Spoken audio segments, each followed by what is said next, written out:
Why isn't there a god yelling in the distance? Indeed, my downtrodden fellow, your sorrow and joy are but means for me to amuse myself.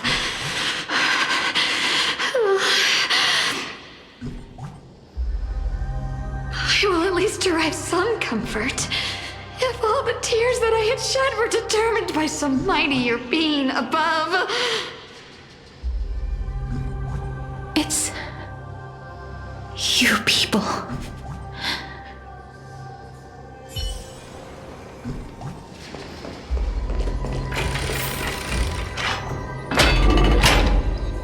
Oh, this place must have been a beautiful courtyard in the past.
Please excuse me. I am but a scholar from a distant land who had the misfortune of falling into the River of Souls and turned into a member of the dead. Huh? This one seems to know that she's already dead. Oh, I was merely speculating, but it seems I was right. And you... I recognize you. You're the Holy Maiden of Death from Idonia, right? I'm sorry. I cannot bring you back to life. However, should you desire it, I can end your prolonged limbo. I'm well aware of that. Even if you were able to revive me, I would never choose that option. That's because I didn't fall into the River of Souls by accident. Instead, I leaped into it to seek my death. Why? If you could see the life I've led, then you would not reproach me so. My life was far too miserable. But I did not expect things to stay the same even in death. What a joke. In escaping my mortal life, I've entered a millennium of pain instead. Circe's above. What cowards humans are. For we fear both life and death simultaneously. I'm sorry. I'm also powerless to answer that question. That's all right, Holy Maiden. At least you are able to respond to me. Please, grant me death. Circe's above. Does this count as thinking till the moment I die? I have seen too many farewells. Her distress is quite commonplace. There are those who will end their lives over what seems to be the smallest of worries. For some people, this power that I possess is a blessing rather than a curse. But I never managed to convince myself of that. Cass, are you still trying to create a world without death? Yes, because when placed under time's vast scales, there is no worry in this world that cannot be solved.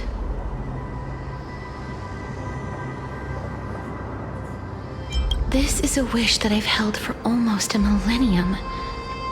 My mind might have changed once upon a time if people managed to strike up a friendship with me. But I've never been more firm in my conviction. Now that I've learned about your near-death state, it is my duty to wipe death from the face of this world.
so fragile. As you wish. Destined for oblivion. Yeah.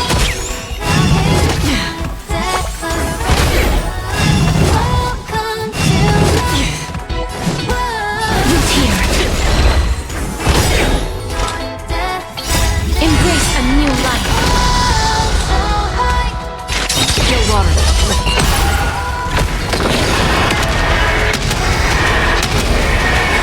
May death protect us! May song bring us victory. Be of your body and mind.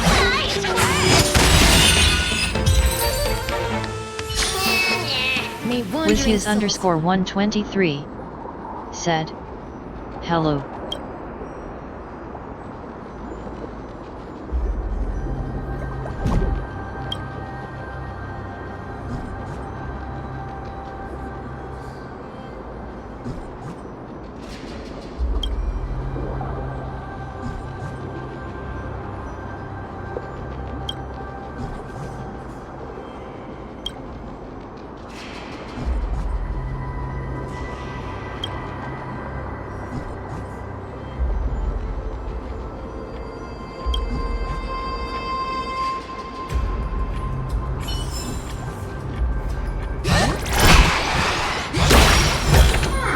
I learned to make something with it. But what to make?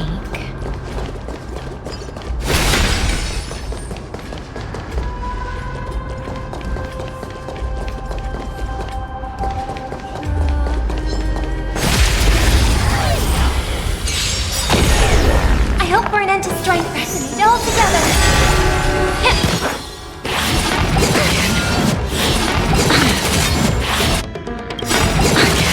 The truth, everything in this world, it's bleeding.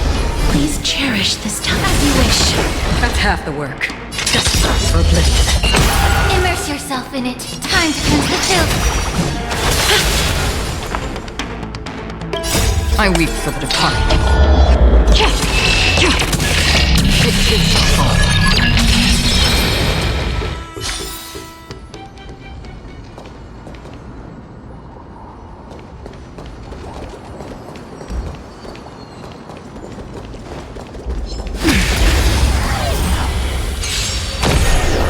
May song bring us victory. Harmony and unity. Yes! Again. Night. Stars echo. Welcome to my world. Root here. Still water. Immerse yourself in it. Be of your body and mind. Allow me to hit.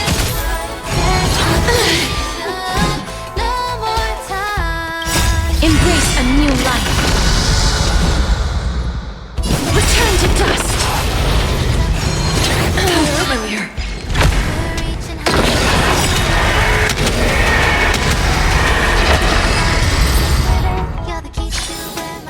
May wandering souls find their own way out.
not gonna return to the past to steal things.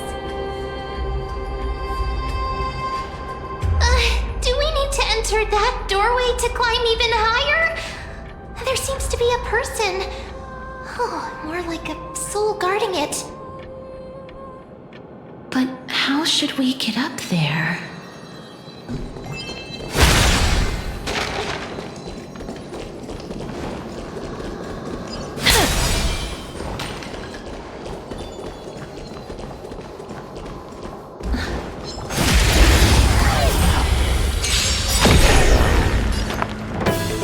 Harmony and unity. Allow me time to cleanse the filth.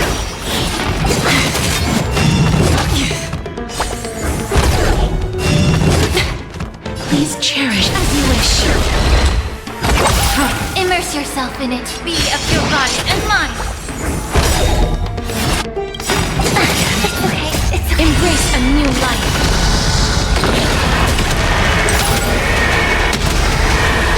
May death protect us! The path is blocked yet again. Oryx's 8 always appears in times like this. How convenient. Make sure you keep it safe.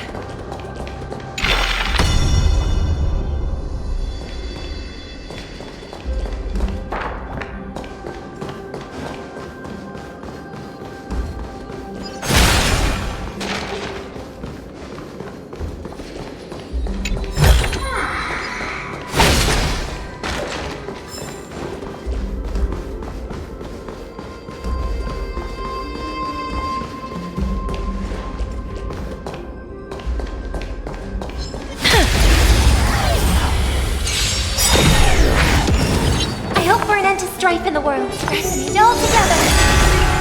Time to cleanse the filth. Familiar.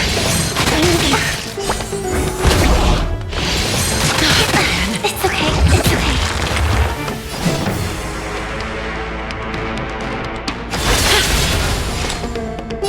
No water. Immerse yourself. Be of your body and mind. Kind of. Embrace a new life.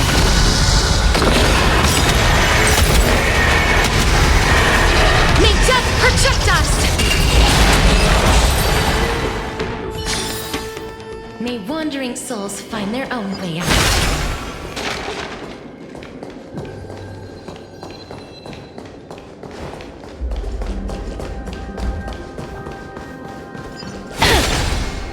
Look, there's even a platform lift over there.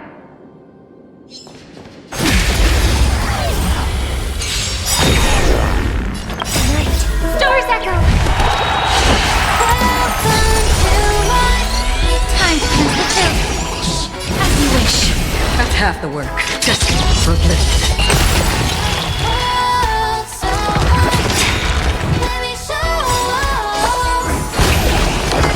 I weep for the departed. It takes a fall. Look, there's even a platform lift over there.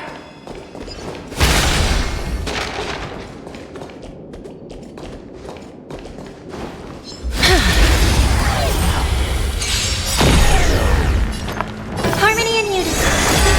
May the Faust be of your body and mind.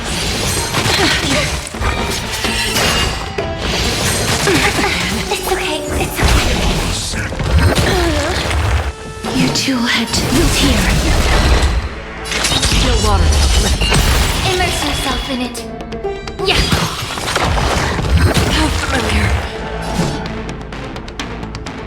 The truth. Everything in this world is bleeding. As you wish. May song bring us. Just for oblivion. Allow me to purge the root of the problem. Life is not so fragile. May wandering souls find their own way out.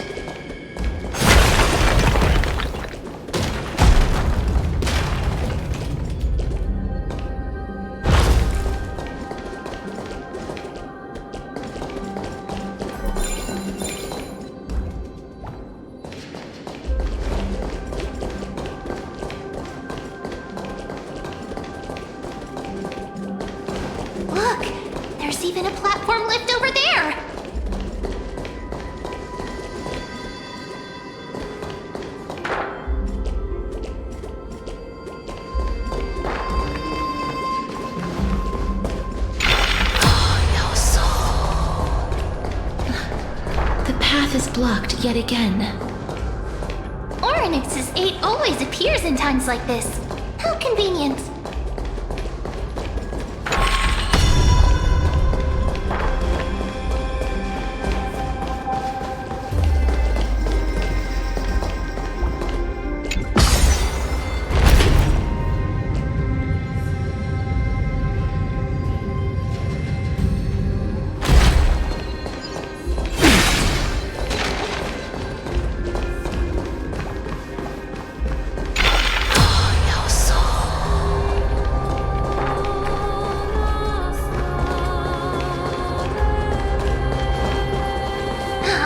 A chest of the past has been left behind, but none of its treasures remain inside.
loses its effect.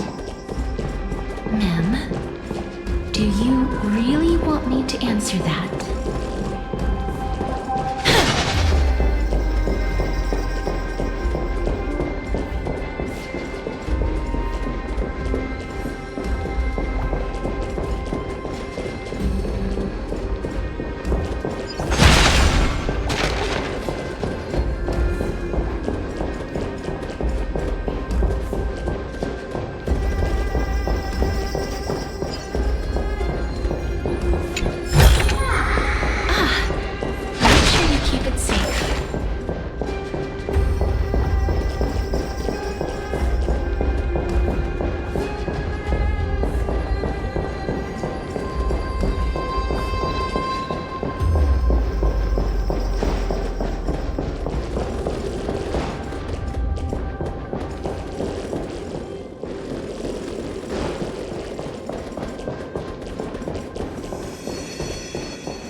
Puzzles like this in books.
strike tonight.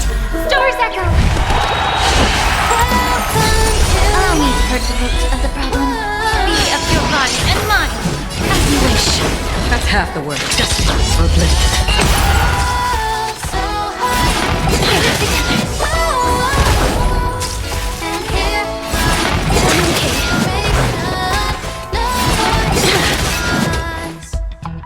Time to cleanse the chill.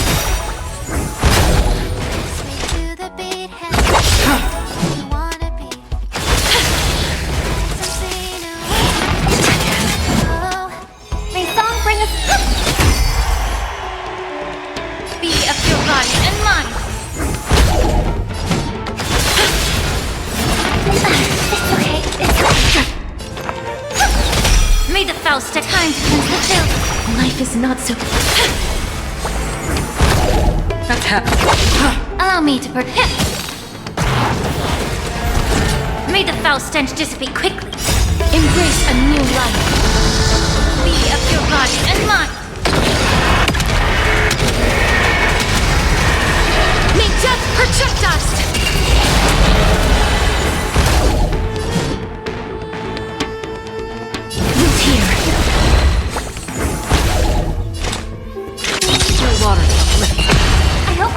strife in the world.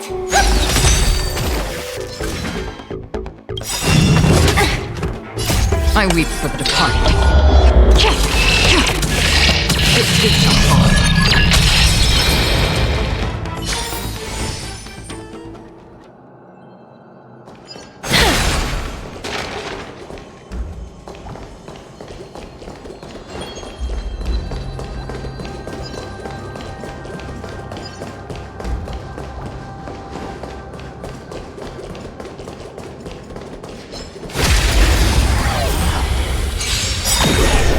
May song bring us victory, harmony and unity. Night, stars echo. Time to cleanse the children. Please cherish this time. As you wish. Destiny for oblivion.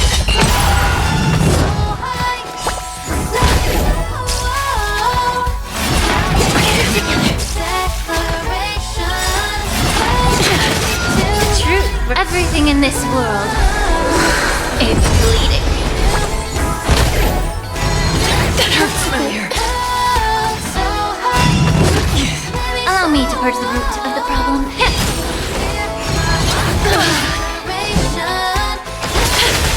Free will, or was it pity? Still water of oblivion. Leave you a little longer. I weep for the departed. It did not fall.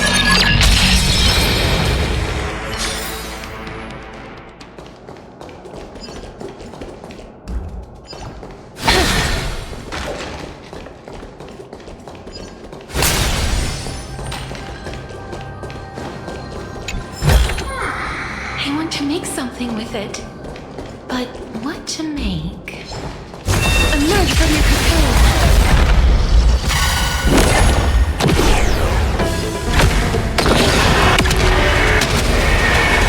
May death protect us!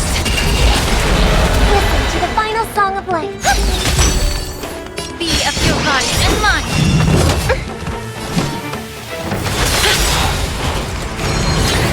Familiar. Another journey begins. Destiny for oblivion. The truth. Everything in this world is bleeding.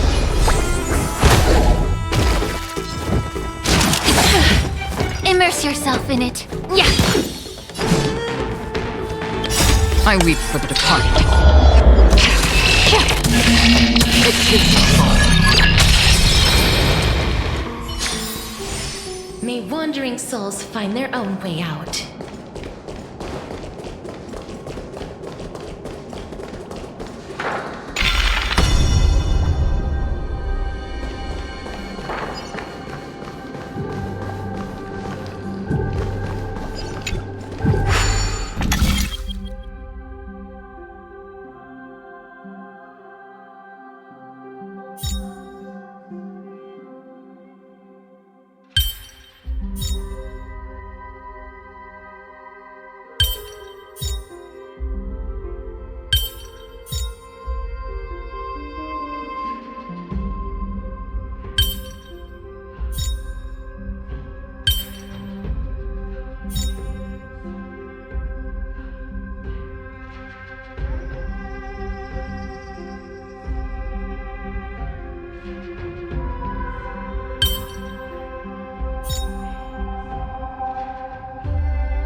make sure you keep it safe.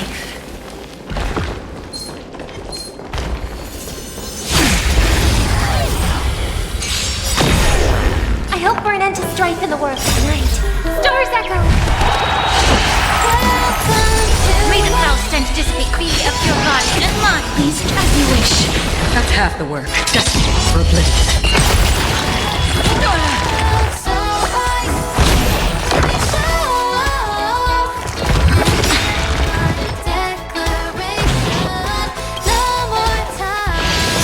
Again, I weep for the departed. It is all. May wandering souls find their own way out.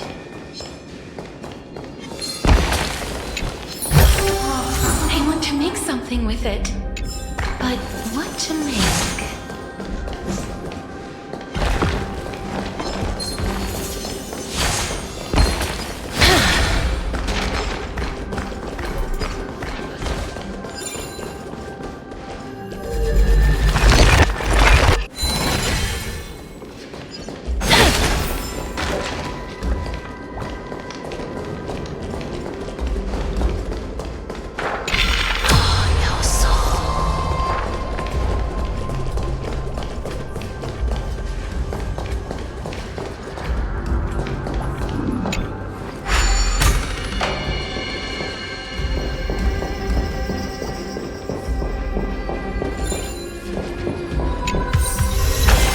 Let's take a picture.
Stay back. Don't come near me. Why does he look so panicked? Did the black tide monsters frighten him? Or is he actually scared of his own extraordinary power? There's no need to be alarmed. We're just passing by the area. See? None of us look threatening.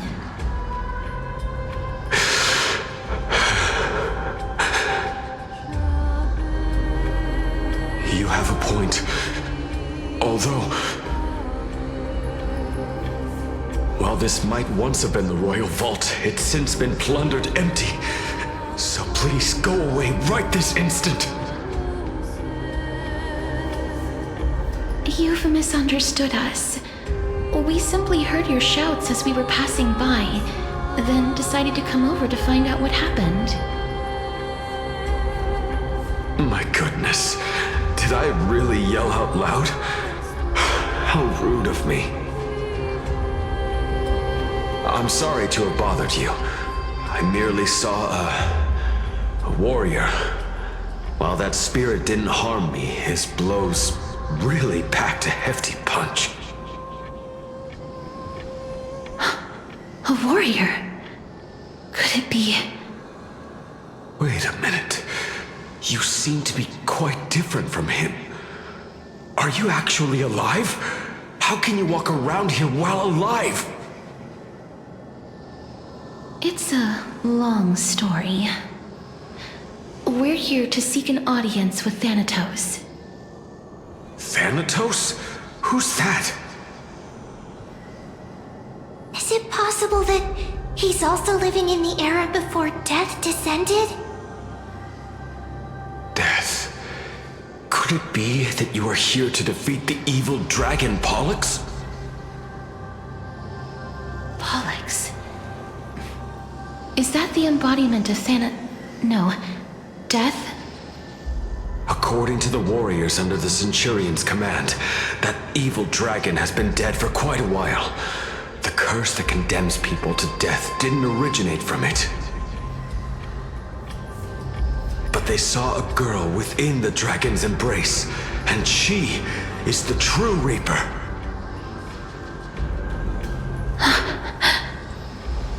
Pray tell, where is that girl right now? I've heard that the Queen spared no effort in bringing her back to the castle. Her Majesty intends to control all of Amphorius with this unprecedented power. As for whether this rumor is true, well, no one knows. You have my thanks for the invaluable insight that you've given us. Please, treat this touch as a token of my gratitude. You... Are you...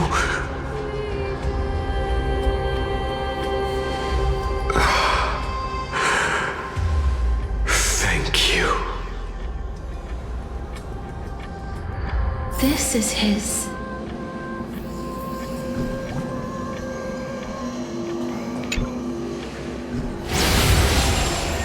Then you granted him death? That isn't like you. You would have refused even if I commanded you to do so. I don't know.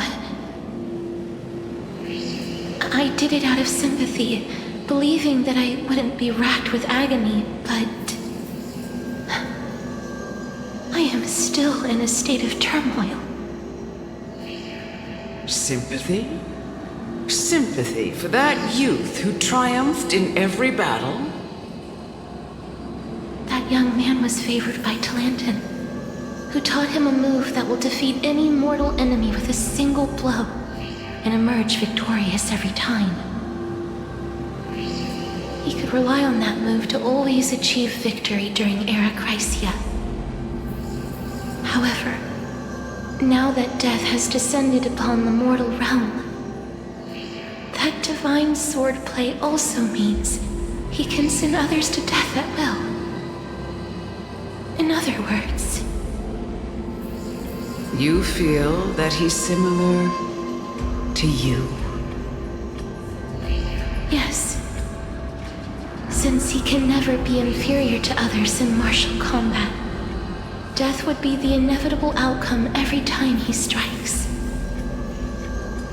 That's why he approached me and pleaded. Pleaded for me to put an end to all of this. You are perhaps feeling lost from making your peace with death in so abrupt a manner. I have not made peace with death. I've seen the people of Idonia stand tall and proud in the face of death. Even before the fated finale arrived, they were already content with the lives that they'd lived. They had such proud expressions. Expressions that made me believe death would be an insult to these mortals if the concept is truly a power that a god had carelessly cast down upon the world. Perhaps death's authority was never meant to exist in this world. Just like how I shouldn't exist. I won't refute your beliefs for now, but would you be interested in listening to a story of mine? It's a fairy tale from foreign lands, told by the person who brought you to me in that ice field long ago. A tale told by the Queen of Styxia. What? Wait a minute. That means the girl born in the dragon's embrace, the personification of death these souls talked about. That's you, Cass? I've already had an inkling for a while now. But I honestly have no memories of Styxia. My memories only begin after Amunet brought me to Idonia.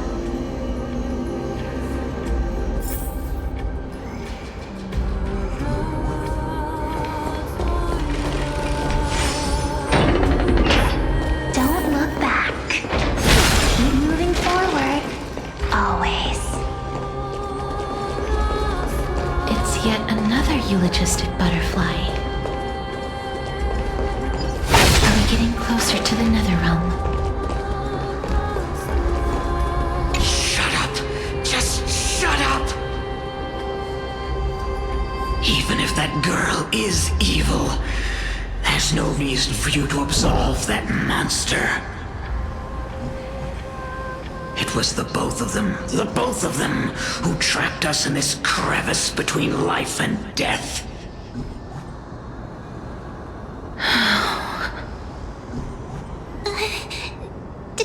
Don't be scared. They haven't noticed us at all.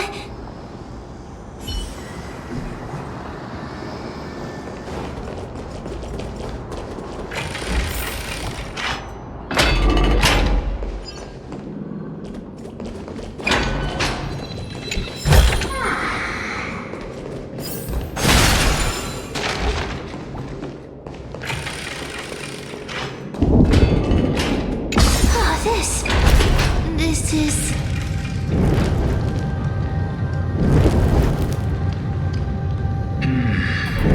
Living ones?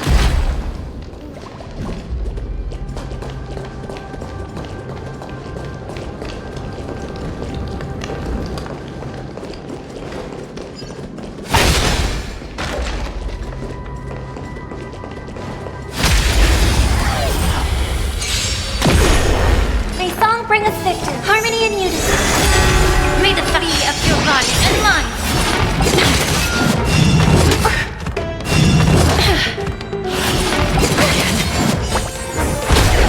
Life is not so fragile. Just for living. Immerse yourself in it. Yeah. It's okay. It's okay. The truth, everything in this world is bleeding. Embrace a new life.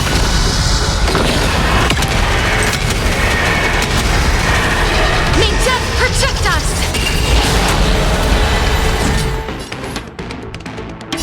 I weep for the departed. It is all. Again. Get it together. Again. That's half the work. Still water for the flip. That kinda tickles. Allow me to purge the roots of time to cleanse the filth. It's okay. It's okay. As you wish. That kinda tickles. The truth, everything in this world is bleeding. Listen to the be of your body and mind.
safe.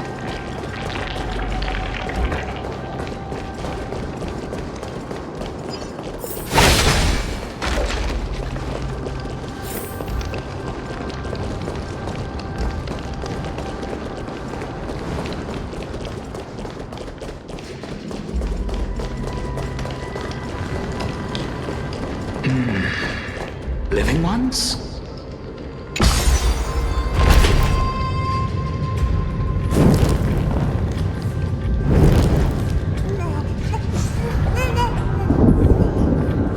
Oh, this is...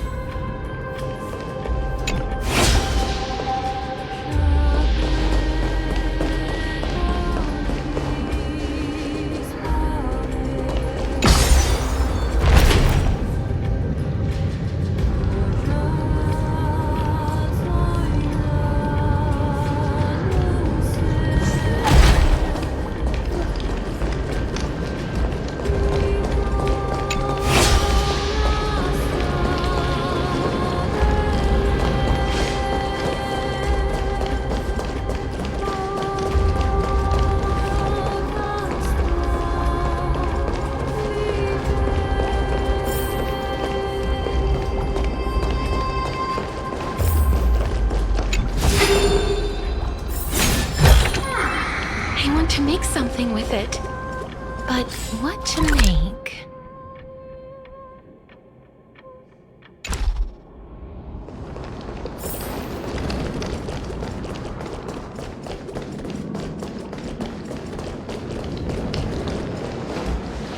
Oh, could you be the scions of Styxia? Did you hear about the great work that I'm doing here, and have thus arrived to give me the last material that I need for transmutation? Great work? Have you heard of the great name of Pollux, perchance?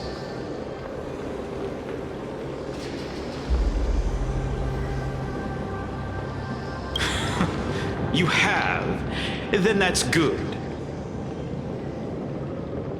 During the Age of Myth, a time likely before your birth, I was the unsurpassed zenith of alchemy that none could reach.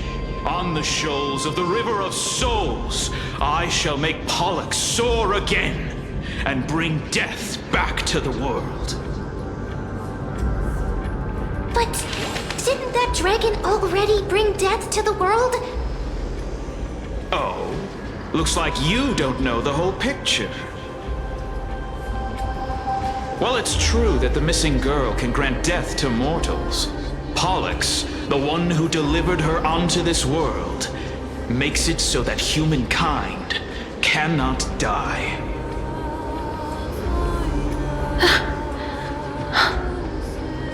So, it's just as I feared. This is my guess. The deceased are supposed to drift down the River of Souls until they reach the end of the West Winds. But this River of Souls was blocked by Pollux's fall. That's right. That's why it's imperative that I bring the dragon back to the mortal realm and make it soar the skies again. I have long since prepared my alchemical matrix in the tower, although I am still missing the most crucial material of all. That final ingredient, the final sacrifice, is none other than the girl who lives out her days with death. Huh? What's going on? You didn't touch him, did you? I know that I am no longer capable of carrying out that task. Take this, all of you, and please fulfill that great undertaking on my behalf. This... We had been inebriated in Falusa's feast too long before we began to seek divine bestowed death, so that we could be freed from the whims of fate. However, that brought doom upon us. Instead of summoning a supreme god, we encountered a monster that cut off the River of Souls. That detestable dragon Pollux denied all the dead from the gates of the nether realm. Unable to rest in peace, these departed spirits engulfed Styxia like a roaring tide. As a result, my city and its people no longer exist. That child is the only person whom I managed to save. Born within the evil dragon's abdomen, she has possessed the talent of death since her birth. She must have been granted to us by the gods as a chance for us to atone for our sins. Please, you must nurture her to adulthood and prevent her from experiencing all of the suffering that we went through.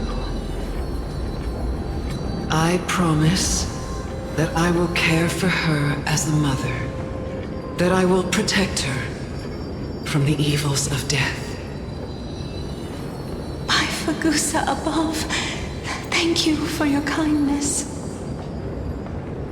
As her mother, please bless this child with a name before I am swept away by the River of Souls. Please, let me know how I should address her in my next life. Oh. Like how a transient raven butterfly, a fleeting papilio castor, perches on the twig of death. Castorus. That shall be her name. That's where my name comes from? The sound's back. What is making that ruckus?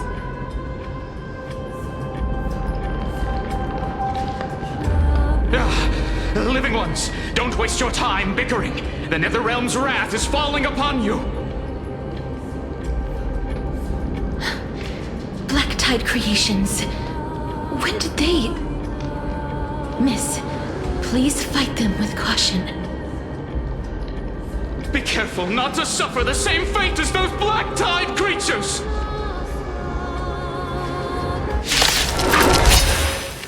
Everyone, hide behind me! Doors echo! May the foul stench dissipate of your body and mine! As you wish. Another journey begins. Still water.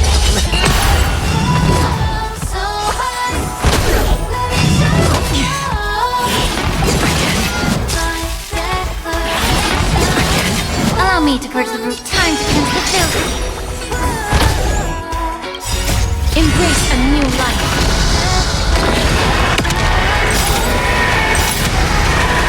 May death protect us!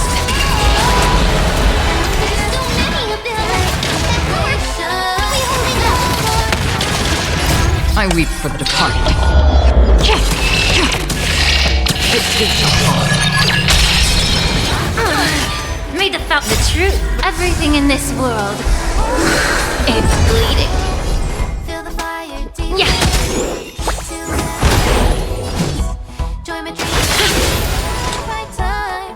Destined for oblivion. May song bring us victory. Stars echo.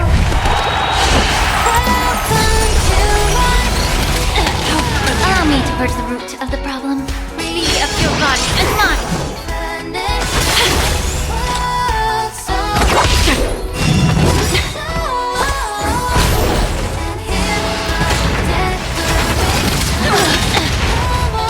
Embrace a new life. Time to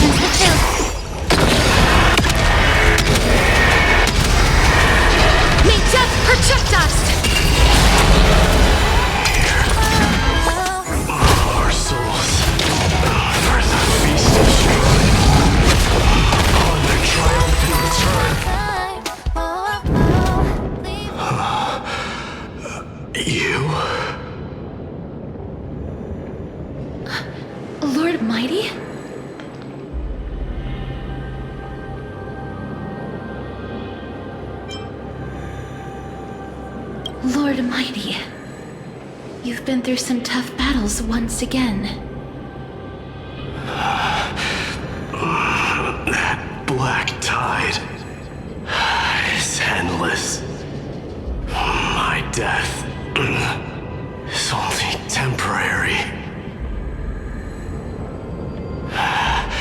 I will find my path of return and go back to the world of the living and continue my protection. Lord Mighty, I have always wanted to. Why does death reject you? I'm the one resisting it. I must resist the temptation to go with the flow. I'll go against the current and kill my way out of this cursed nether realm. That is my destiny.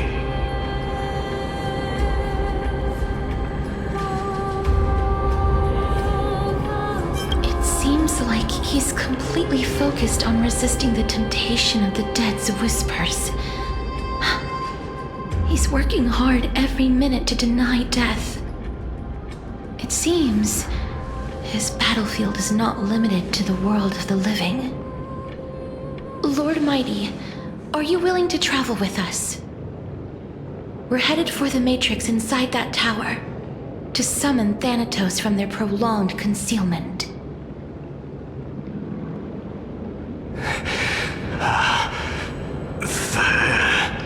Thanatos.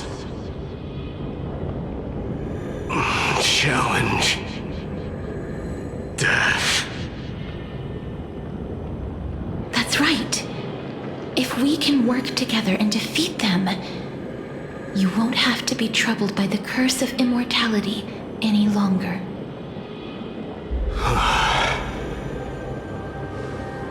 Let's go together, Castorus. Let the person who has brushed against death countless times guide your way. Cass, are you sure you want to do this? The alchemist said he wanted you to be a sacrifice. I'm not afraid. There's no reason for us to turn back anymore. Rather than standing still, taking action is by far the better option. Perhaps fate might take pity on us today and show some compassion.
something with it. But what to make?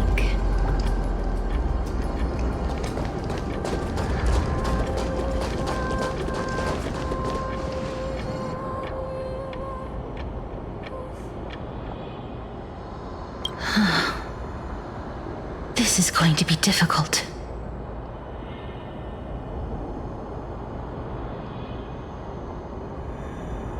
I'm familiar with this kind of mechanism.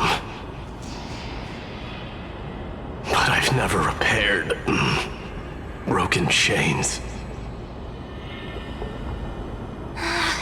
If I was more powerful, I would be able to carry one person with each limb and fly the four of us to the other side.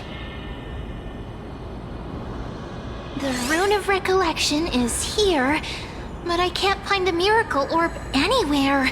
So weird. Oh, could it be in that collapsed tower in the distance? It's still up to me to step up in a crisis. Wait here. I'll go check things out.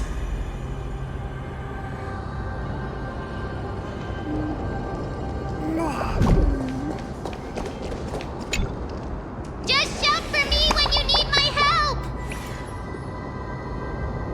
Got it! Just leave it to me!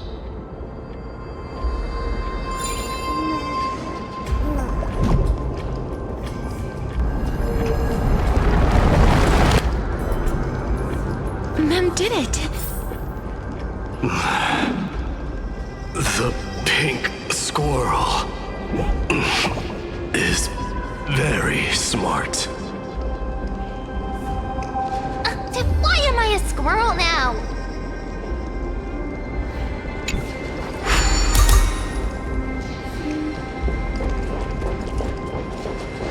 The miracle's range is limited. Please come a little closer. Aren't I a good fit for Orynyx's priest? Of course. You're the most competent priest ever.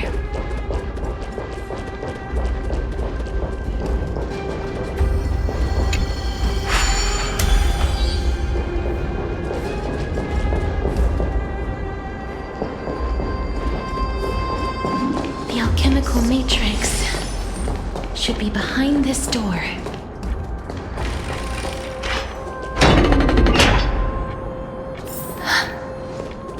Is that...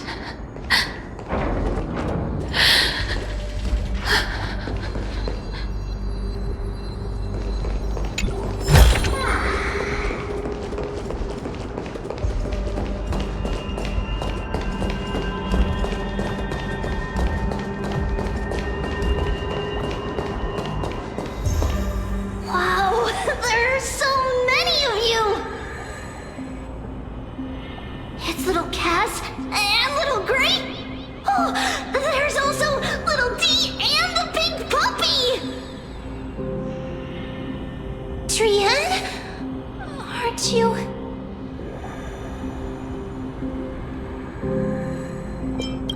Get what?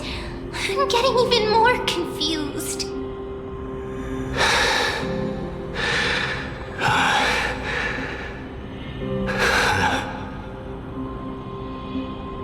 This is the first time I've encountered a deceased friend while going upstream in the River of Souls. It really works like this. Just like the other departed spirits we've encountered along the way, I'm also unable to sense the aura of the living on Lady Trian. Yup, you're right. Trian already knows that she'll not be able to return to everyone's side. But Trian believed that little Cass would eventually return to the Netherrealm. So, Trian has been standing here, at this spot closest to the world of the living, and waiting for little Cass. Oh. It must have been very tough for you. But according to what Trian said, We're almost at the entrance of the Nether Realm. Trian promised Treevy and Treenan that when little Cass got here, Trian would get the gift ready and be the first person to run over and welcome you. So, little Cass, don't cry. Please, accept this. We finally finished it. This is what Lady Treeby once mentioned. The gift for me that you didn't manage to finish. The Holy Maiden of Yanis. Even when separated by life and death, their thoughts are still connected. Trian spent a lot of time drawing this. Trian hopes that little Cass likes it.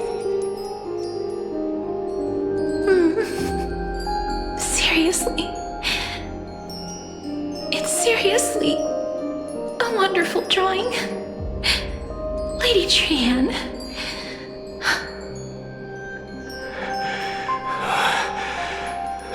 This is our flame chase journey. Little Cass, we don't know what your journey was like before. Treeby has always said that it must have been a very harsh and frightening journey. But little Cass no longer has anything to fear now, because everyone is here with you in this flame chase journey! That's right. Only now, when I see Lady Trian's gift, do I realize that I've already obtained so many things I would never have dared to dream of since I embarked on the flame chase journey. It's the first time I've gained so many companions. The first time I picked up the hobbies of crafting and photography. The first time I had dinner with someone else. The first time I went to the market to buy the Chimera doll I'd liked for a very long time and hugged it to sleep. The first time I wore a dress personally made by Lady Aglaya. The first time I went for a walk with Lady Treeby, Lady Trian, and Lady Treenan. The first time I enjoyed the night breeze and looked up at the stars with Miss Hyacin. The first time I took care of Dromesis with the Trailblazer. Looking back at all these experiences I never thought were possible, it feels as though the scales of my life had shrunk from centuries and decades down to minutes and seconds. And all of them are so precious. I took countless photos in the past, but they're all black and white landscapes. I don't have a single one with friends. If I had known, I would have taken more pictures.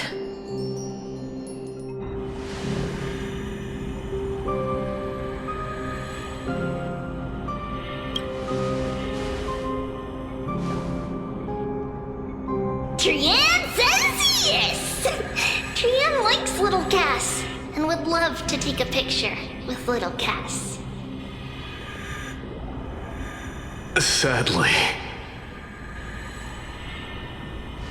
being departed souls, our images cannot be captured in the world of the living.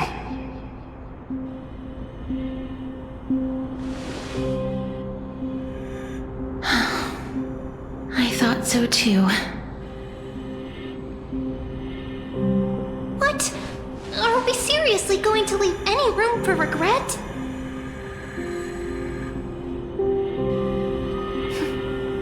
There won't be any regrets.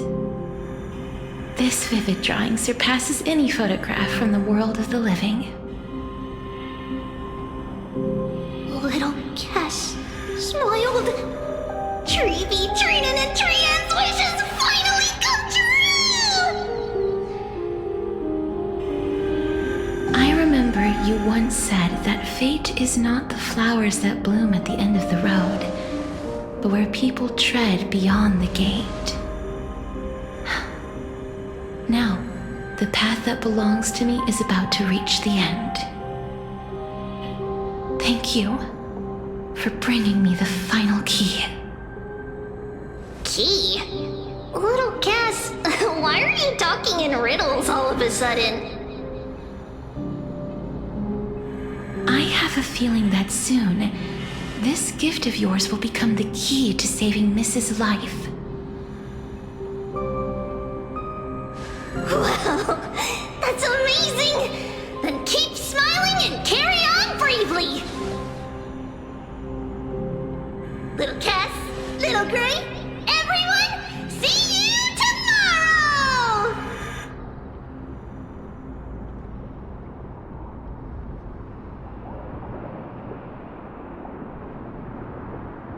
Lady Trian. The aura of this place. We have indeed reached the end of the stream of souls. If I go any further, I might lose myself. I must leave now, for the black tide still wreaks havoc in the realm of the living.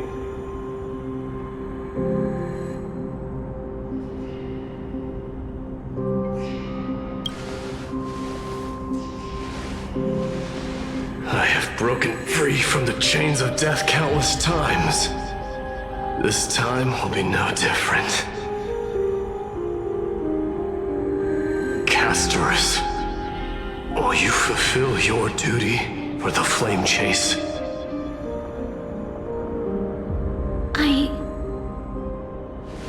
I have yet to make my decision, Lord Mighty.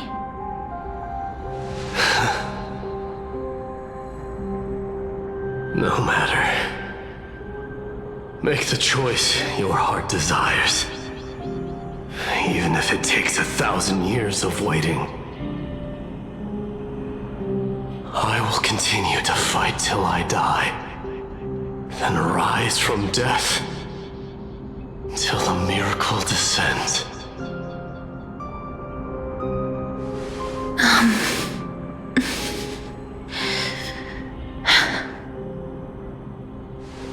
There is one more thing you should know, Lord Mighty. What is it? Professor Anaxa may have deduced the principles behind the Era Nova. You and I may be reincarnated as strife and death in the next cycle, becoming calamities wreaking havoc upon the world. I see.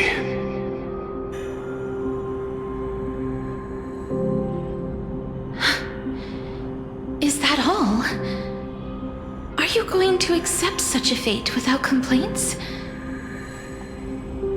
Do you have a strategy to shatter the shackles of our fate? I haven't found it yet. Perhaps I never will. Then, cease wasting your thoughts on futile matters. Control what little you can. And when fate's inescapable grasp comes, resist it with the strength of your mighty will.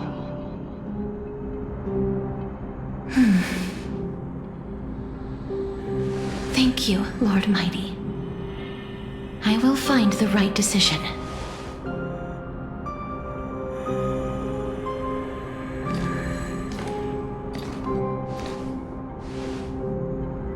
In the name of strife, may you meet a fitting end. This must be the alchemical matrix the spirit mentioned. Let's see. We need to insert Aquila's sky, Georios' earth, Kephali's fire, Fagusa's ocean. Celestia's love. It seems our sweet Princess Homebody has made up her mind.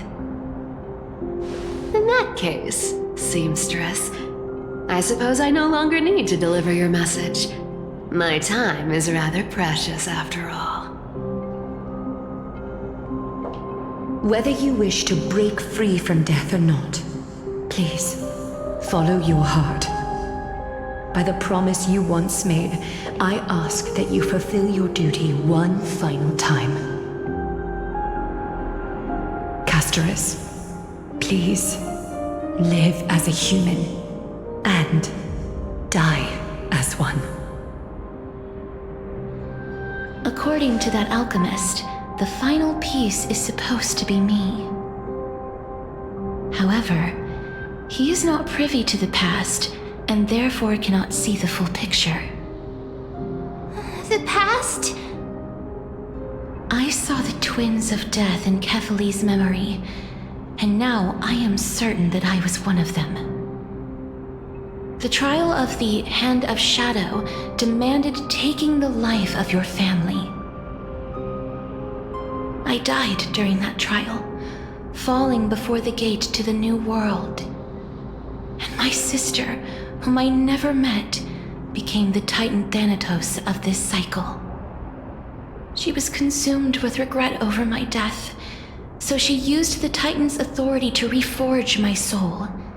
Yet, it also means she has never revealed herself to anyone, hidden away from the entire world. That's because the Titan she became already fell at the start of everything. They died for me, and now lie in slumber in the River of Souls. You mean Pollux? That's right. The River of Souls is no material river. It cannot be blocked by ordinary means. Only a divine corpse can prevent the dead from reaching the next world. And that's why we have to awaken Pollux from death before we can retrieve the core flame of death. We have to reforge its body with the power of alchemy. But Cass, if that alchemist speaks the truth, does that mean you're also part of the dragon body? According to those departed spirits, I was indeed born as the dragon's twin. But before we talk about that, have you heard the sighs? I heard them too. So what are those? I think it's probably the sign of Pollux's wish being fulfilled. They must have realized how heavy a price they'd need to pay when they used their divine authority to resurrect a dead woman. That's why they exerted every ounce of their strength to send me to Styxia, a city that called for death, a land where none is hostile to death. They never saw their wish fulfilled and fell so prematurely, all because they wanted to give me a new life. Pollux must really want to know how their sister has been after giving their all to save her. That wish is the reason Pollux's soul still lingers in the mortal realm even after their fall, quietly watching and documenting every detail of their sister's life. So instead of picking up objects on the way here, we were instead showing things to a strand of yearning that lingers here. Now, we must weave these yearnings together and restore them into Pollux's complete soul. but all of this is just a hypothesis, right? What if we go through with the ritual and it turns out totally different? That's fine. As Professor Anaxa often reminds us, such is the nature of alchemy. The true outcome can only be known once the process is complete. This is why alchemy is also known as the miracle of creation. Now, the puzzle of Pollux' yearnings is nearly complete, with only one final piece remaining. I shall reveal what they have been yearning to know in the alchemical matrix. I will show them my whole life since I left Styxia. Lady Trienne has already drawn a picture of my entire life, and it is now in my hands.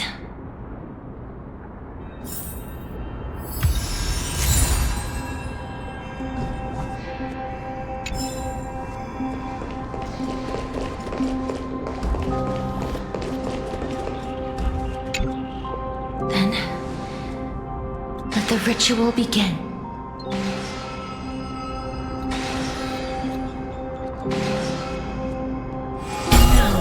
The objective is complete. That is all. Such is what Professor Anaxa always says after preparing for an alchemical ritual. And now, Pollux, I shall lift you from the river of souls and reforge your soul. Perhaps you will be disturbed by this, and your body may become horrifying to behold. But if even the slightest trace of your soul remains, the soul that once ferried me to this side of the shore, then please, look at me. I wish to thank you in person. I have obtained everything you sacrificed your divinity for. Lady Almanette. Did she recognize you? Oh, she must be the first soul we can communicate with here, right? I'm afraid she is just another spirit trapped here, like the rest of them. The only difference is that I was there when she died. Please, go on. I'm listening. Are you about to tell the story of Styxia? Yes. You're just as smart as I imagined, but... never mind. Now's not the time. There's no need to worry, Elder. Take a look around you. You're already at the resting place of the dead. The world of the dead. But how? I understand that you chose to remain silent about the story to protect Castoris, the girl who coexists with death. But you no longer need to hide that story.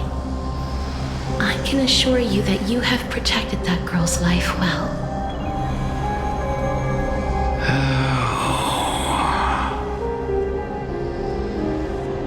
Well, in that case, let me begin.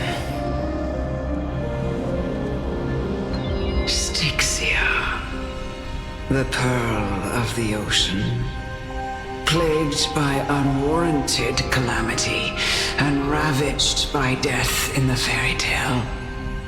It was the first city-state to shift their faith towards death, even before Idonia did. From where you stand now, I suppose that's a bit hard to believe. Right? Indeed. I cannot imagine that those from the Era Chrysia, blessed with eternal life, could ever yearn for death. I have pondered the same question, child. But I am afraid there is no clear answer to it.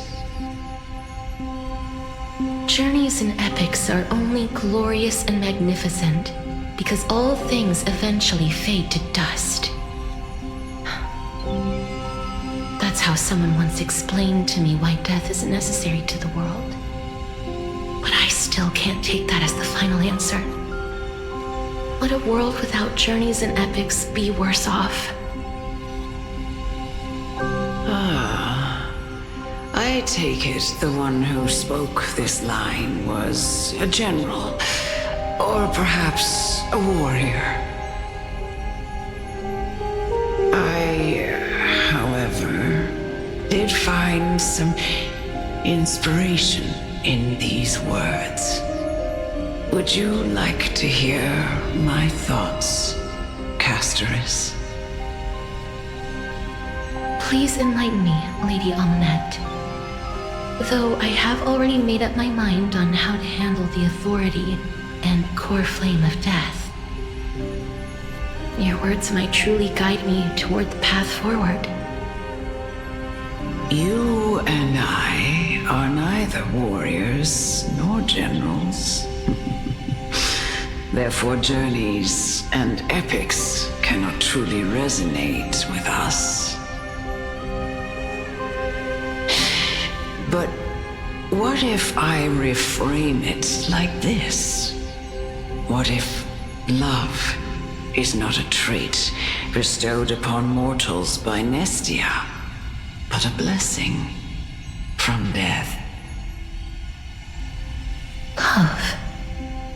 No one ever invented the word cherish in the era when life was eternal. For all the good things in the world can be revisited endlessly, and every bond formed carried no risk of being severed. The so-called Era Chrysia was an age devoid of both virtue and sin. People did not truly live. They simply existed, going through the motions without passion or purpose, then waiting for something to happen. Perhaps the people of Styxia chose to embrace death not out of fascination with its cruel and fearsome side, but instead became fixated and obsessed with the impulses and desires tied to a finite existence. Therefore, death is not a thing of fear and desperation, but... That's right, Castoris. It is the reason we shed tears when parting ways, and also the original spark that ignited the passion of mortals. If you truly intend to deprive the world of death, then be prepared to witness it return to a state of stagnation. I understand, Lady Amunet. Our limited lifespan shapes all that we know and love. Not even the Death Titan has the right to take that away from humankind again.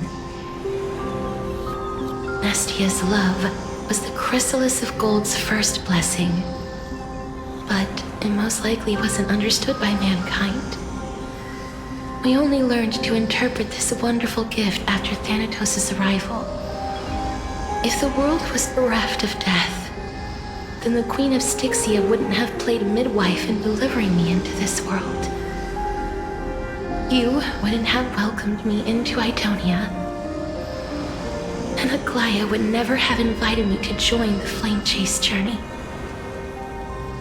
None of these stories would ever have happened, and I would never have lived, let alone found happiness. Thank you, Mother. I will use all the love I've experienced in this long life to complete the final miracle. My teacher, Anaxagoras, grant me the wisdom of all things. I call upon thee, the stripped dead dragon's corpse.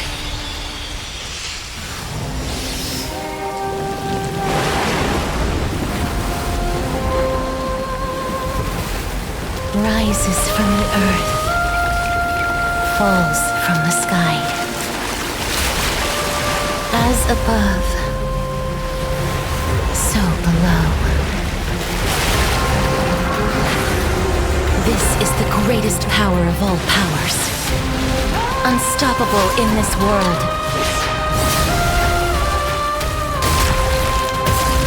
The great work that commands all death. I shall grant you embrace.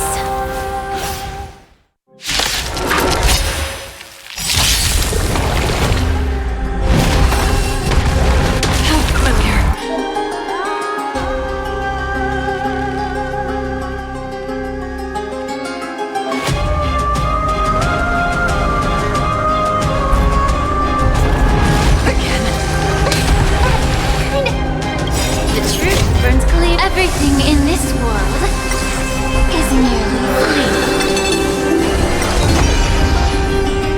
Is the girl who once saved my life truly gone? Or will you show yourself again once we eradicate this hatred and regret? Free will, or was it destiny for oblivion?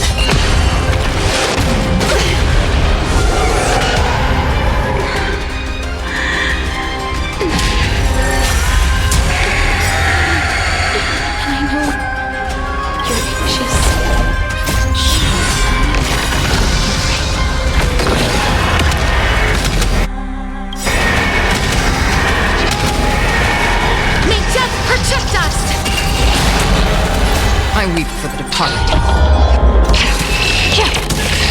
It is the fall. Allow me to purge the root of the problem. Yeah. Please check. I hope for an end to strife in the world. Harmony and unity. Great. Stars echo.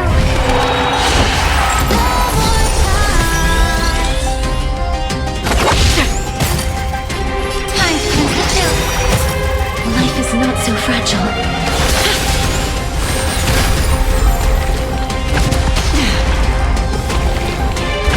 Again. May the foul stench dissipate of your body and mind.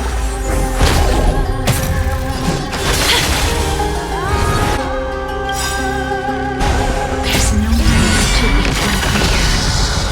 I will grant you peace.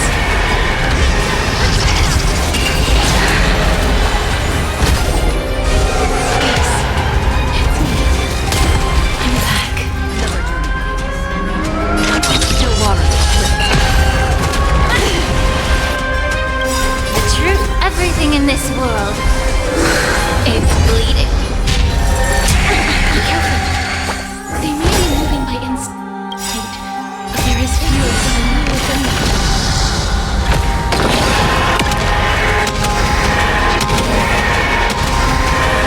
May death protect us! May song bring us victory.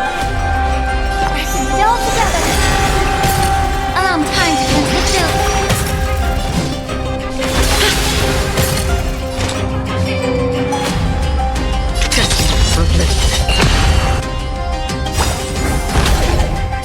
I weep for the departed. It is the fall. Please. Turn back. Netherrealm.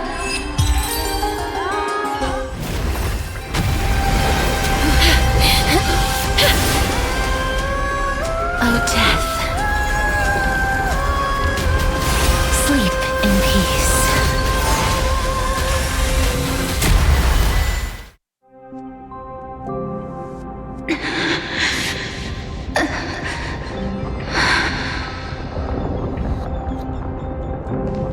I'm sorry I have to wake you up from ancient death. And I know you're anxious. Shh. Don't be afraid.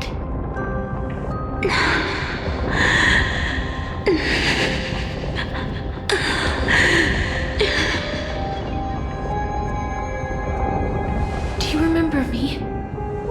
I'm the girl you once carried across the Sea of Souls. I'm sorry I wasn't able to remember you, but with the help of many people, I was finally able to pick up these broken fragments of my past.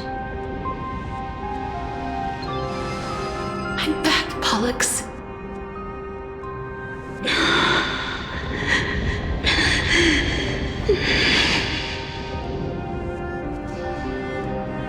I know this might not be what you wanted.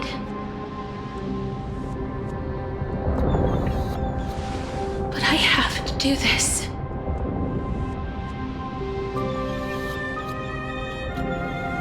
So please, carry me across the Sea of Souls again and return me to the Netherrealm, just like you did in the past. Please take me to where the core flame of death rests.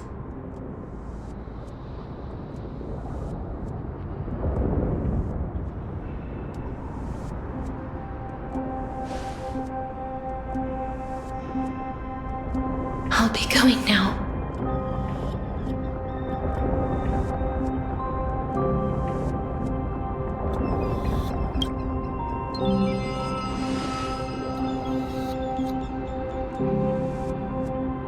They may look scary, but as long as...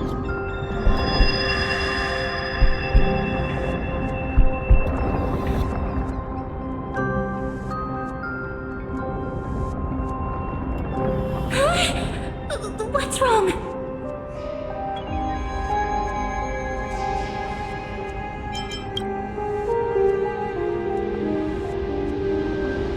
Are you... What's wrong with her? Her time is almost up. If I don't go now, I'm afraid her soul will return to Thanatos' embrace before me. What? Oh no! Is there anything we can do? Don't worry. I promised I would ask Thanatos for the Trailblazer's right to roam the Earth again. Mem, stay here and keep a close watch until I return, all right? All right. I'm the best at taking care of others. Go on, Cass. Make sure not to leave yourself with any regrets.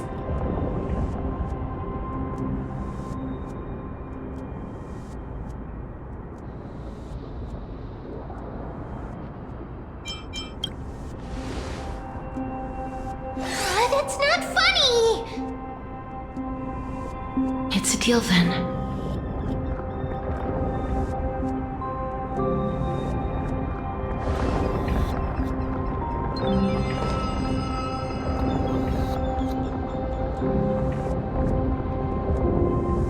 Please.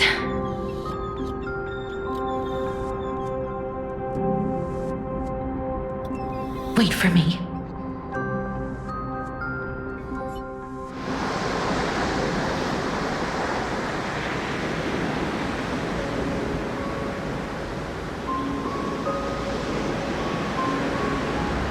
After all that, you still ended up back here.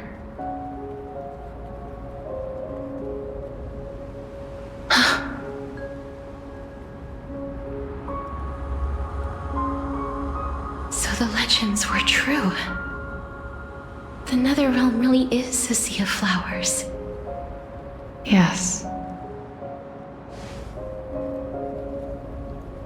Just like the flower fields we tended to back then. Is that you, Plexia? Do you remember me? I don't have the memories from that time, but I've seen you before during an experiment. I see. Call me Thanatos, then. It'll be easier. However, since you recognize the name, you must already know everything about Thanatos, right? Yes. I'm here to reforge the order of life and death in Amphorius.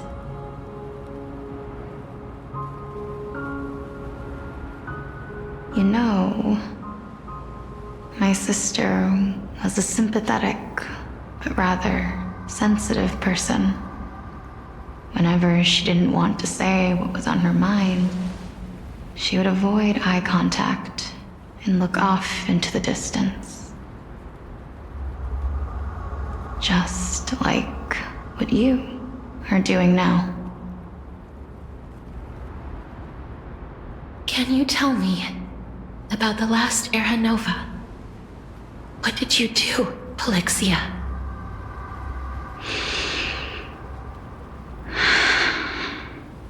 Where should I begin? I suppose we can start from the beginning. A long, long time ago, there were a pair of like-minded twins.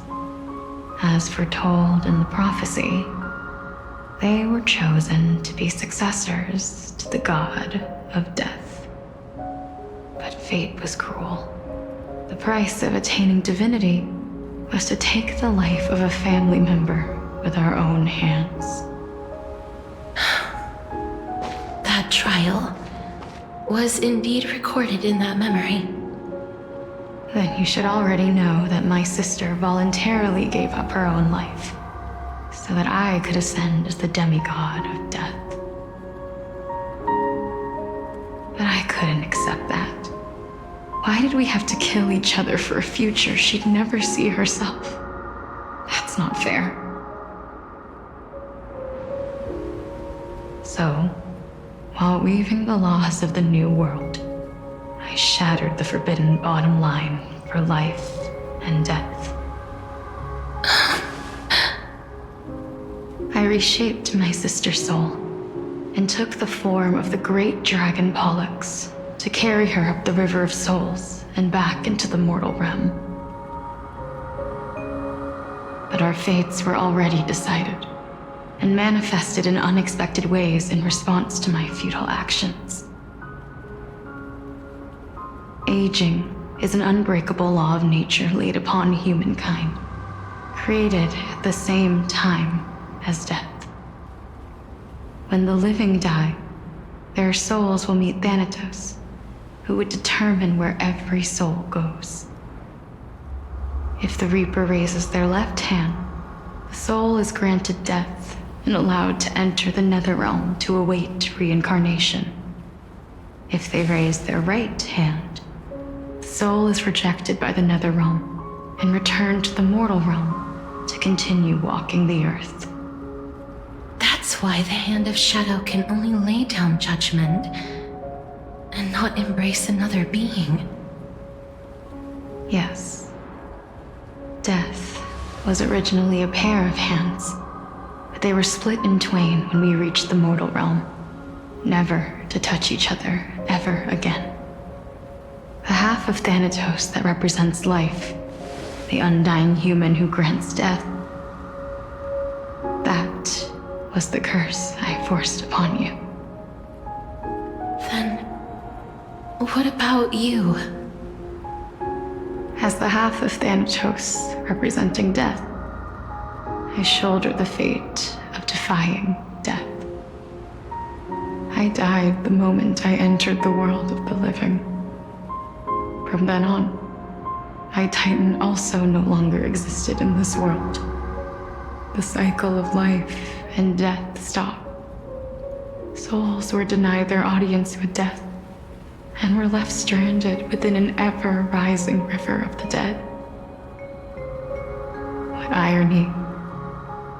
My selfish desire to save your life gave you and the world a fate far worse than death instead.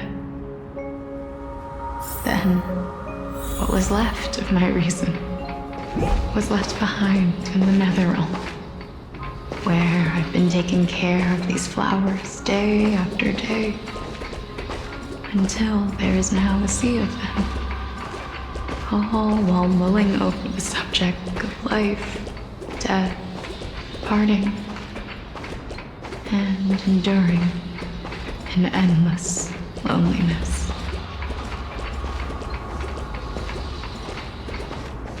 Fate is absurd indeed.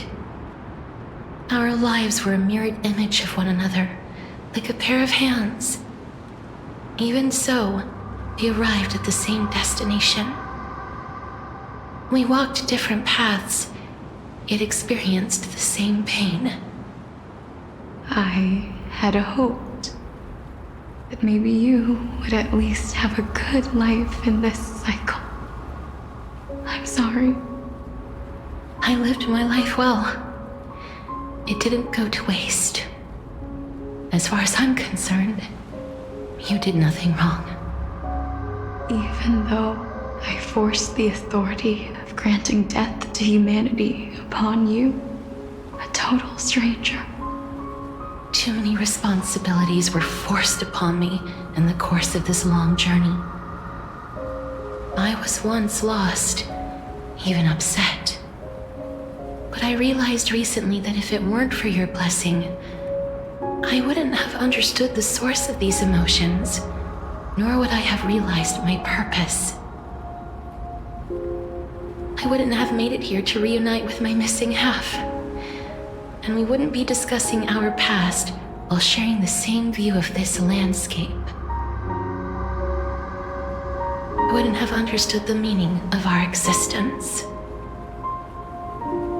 The meaning of our existence.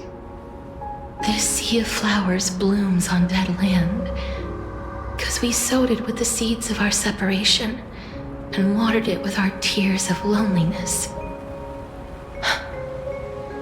Yes, the only thing death is allowed to create are flowers that bloom from blood and tears. That's why Thanatos cannot create living beings at will, nor can the hand of shadow determine a person's remaining days. Because the life and death of mortals should never be dictated by another's will. Are you saying there's no point in Thanatos' existence? No. No single being can bear the scales of life and death on their own, not even a god. Life and death weigh equally heavy.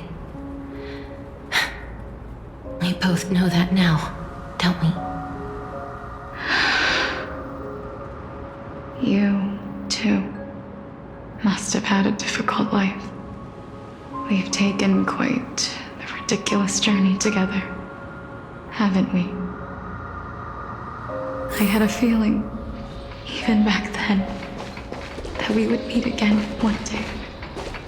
Not to embrace one another after a long separation, but to come in search of retribution. Tell me the answer that's already been written, and let us draw this seemingly endless fate to a close. It's been far too long. I've waited here for centuries, watching day after day as desperate spirits are denied by this lonely wasteland. I always hoped I would see you among them, but I was also afraid of seeing you. I didn't know how I could possibly face you again, but more than anything, I was afraid that you might have forgotten all about me. I know. But don't you see, Polixia? I made it back anyway. You don't have to shoulder death's authority on your own anymore. It was always meant to be held in two hands anyway. So, let's give our core flame to her and have her take it back to the mortal realm.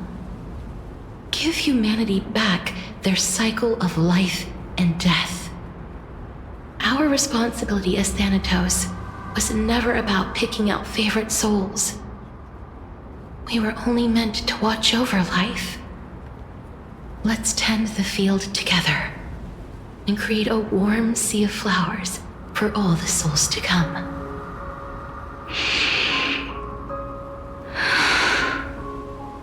What do you think, Polixia? Yes, just one last step. You shall wither, and through that, the dead will sprout again from the remains, and be reborn with the dead flame. As foretold by the prophecy, Thanatos' authority is only destined for only one person to wield. As the Chrysos heir of death, as their demigod, as a titan, our fated moment has arrived once again. Just like before. Yes, just like before. But unlike that time, the ones undergoing the trial this time are prepared. You've made up your mind? Yes, as dictated by fate. But I won't be afraid. As long as you're here with me. Complete your trial in this life.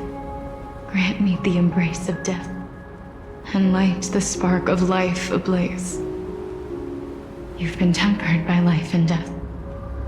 I know you'll be able to give this wasteland its first breath of life.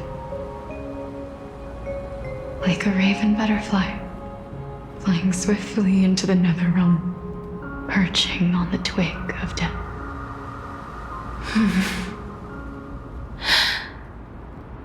I will. After this, I will remain permanently in the Netherrealm. The River of Souls shall return here and rain down from the sky, scattering souls across the earth. The cycle of life and death will flow once again.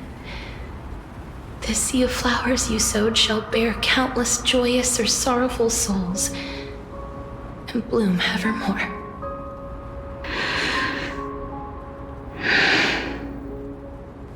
Thank you. Just one last thing. Can you grant me one wish? Of course. What is it? Please, don't forget me. I promise you. When we meet in the next world, even if I have endured another reincarnation, even if we do not know each other's names, I will still hold you tightly in my arms, just like what I did when we were born. Casterus. Casterus. You're as beautiful as a fleeting butterfly.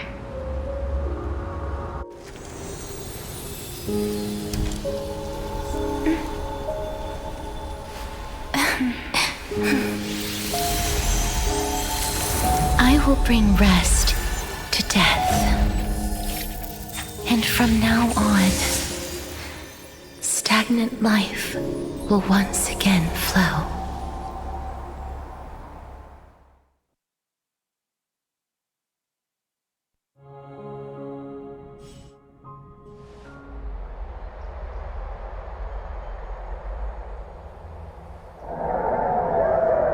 Time flies. In the blink of an eye, the 15th entry hour is already at hand. When this farce is over, your soul will be placed on the scales of life and death. Are you ready? No need to ask so many times. Of course I am. Then why do you drag your feet? Is your fear of crowds holding you back again? I simply find them too noisy. Paying attention to conceited fools like them would be an utter waste of my time. Such harsh words. As I see it, you are no less arrogant than they are. I couldn't agree more. Oh. I did not expect to hear that from you. Are you not going to refute me? I know myself better than you think I do. At the very least, better than a stowaway like you. And they say men whose ends are nigh have but kind words. Well, that is exactly why I chose you. Should I thank you for the compliment? The hour of the trial has come. Do you have an answer for me? And how will you prove the veracity of your argument? I suppose there is no point in putting this off any longer. Do you recall where we stopped the last time? You were saying that Amphorius's history is cyclical. Indeed. The demigods that bear the core flames eventually become the new titans at the world's end. Remember what happened on the Holy Mountain? Calypso, Naias. As their destined ends approached, one by one they left this world, leaving only the twins, who are fated to succeed death. Unfortunately, while their journey is consistent with ours, you and Calypso, as well as Nikador and Naias, act as supporting evidence. I can only come up with a rough sketch for my theory of a cyclical history. For all the pains I took to reach this point, I had already lost hope of ever obtaining definitive proof. After all, the past is in the past. Proving that we are the legacies of heroes of the past is a hopeless endeavor. That is, until I met a girl named Polixia and her sister. If Castorus was truly sent from the past to the present for the Titan's self-serving reasons, then having lived through 2 cycles, and with Styxia as the pivot, she will no doubt be the link to connect all of this together.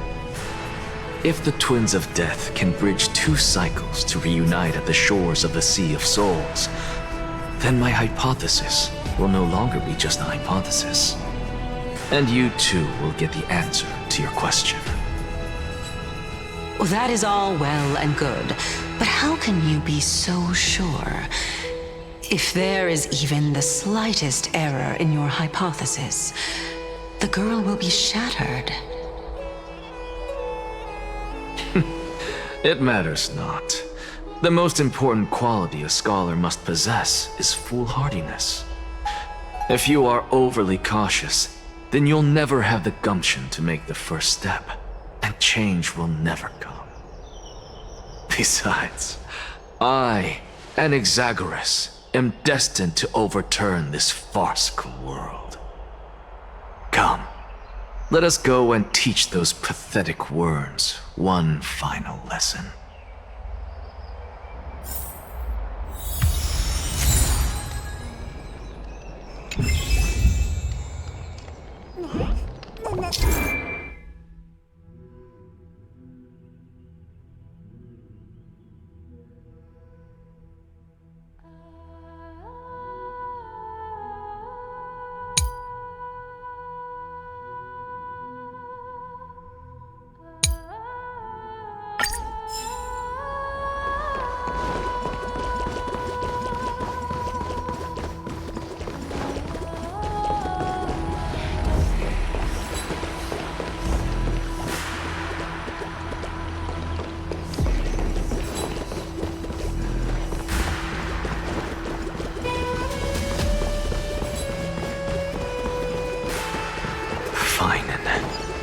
So they are leaving the final debate to him.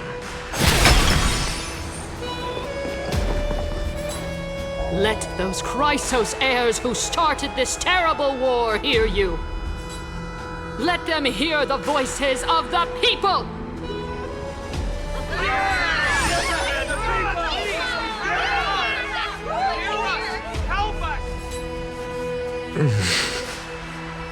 As always, that woman knows how to stir up a crowd.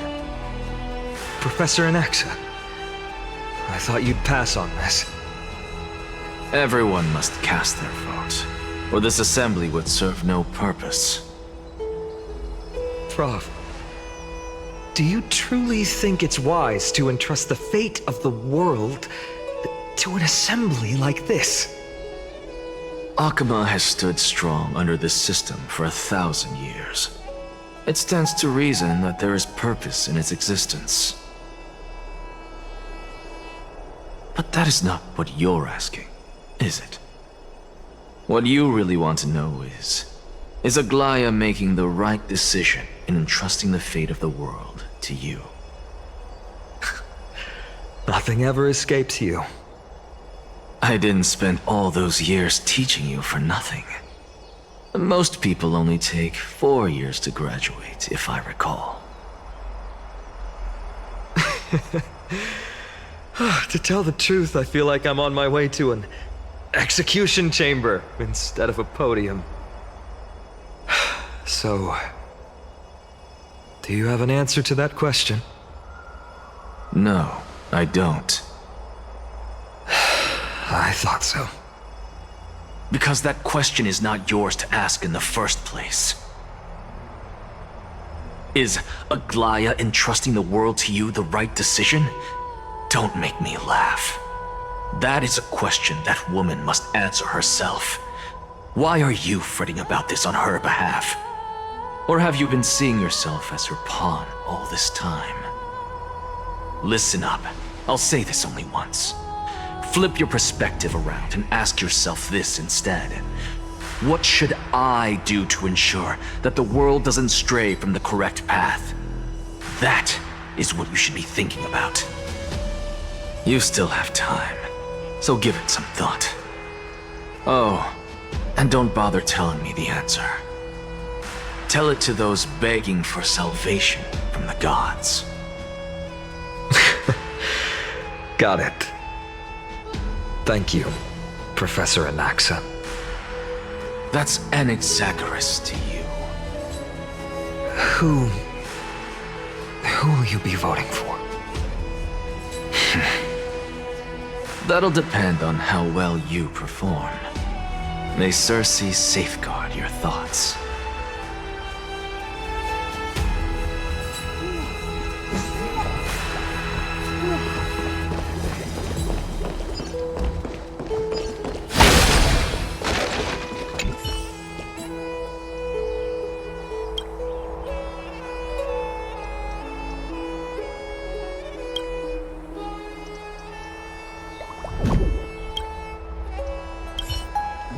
I actually don't necessarily mind things remaining the way they are. However you say it. I'm a little nervous. Thank you. Elders and citizens, silence, if you please. As the Theoros, I present to you Finan of Ides Elysiae, virtuous citizen of Akama, and the last speaker of the assembly. Much obliged, Lord Lycus. I remember him. He's the penniless lad working for Aglaya. Where's Lady Goldweaver? Why is she sending this guy to give the last speech? Is this really the end of the Flame Chase journey? Can this dude really face down Kindness? I actually don't necessarily mind things remaining the way they are. However you say it. By Kefali above, dear citizens of Akama, as you look upon me, so too do I see you. I see your fear and misgivings, your apprehension about the discord between the Chrysos heirs and the Council of Elders. your uneasiness about the future of the Holy City. Yet, before you contemplate something as grand as the fate of the world, I ask that you look closer. Look beyond the horizon illuminated by Kefali, at the crisis threatening to overwhelm us. What? Hydes Elysiae, my beloved hometown, is a village forgotten by time. It is a place with the most invigorating breeze and wheat fields that spread all the way to the sea. I once thought that there I would enjoy a lifetime of peace and quiet with my friends and family. How I wish I could invite all of you to that paradise, far from the noise and chatter of the world. Alas, I can't. Because she, and all that she nurtured, all that I loved, they have long been devoured by the black tide. My beloved home is no more.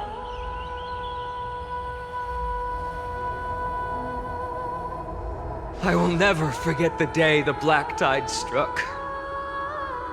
My father, Hieronymus, fought with a broken sword to his last breath to protect his child. My mother, Aldada, she was ripped apart by monsters. Also, I might live to stand before you here and now. Galba, he was a hunter. But in the end, those arms that once drew a bow instead embraced Piso, his beloved son, as they both breathed their last. Pythias, the teacher, risked her life to save her students, but a burning beam fell on her, crushing her. And what of Livia, her daughter? Did she make it out alive? No, she didn't. Livia, Piso, and so many other children. My childhood friends. They were all swallowed by the black tide and turned into monsters. They kept saying the same thing over and over. Even up until the final moment, I finally steeled my heart and granted them eternal peace with my sword. Why, Vina? Aren't we the best of friends?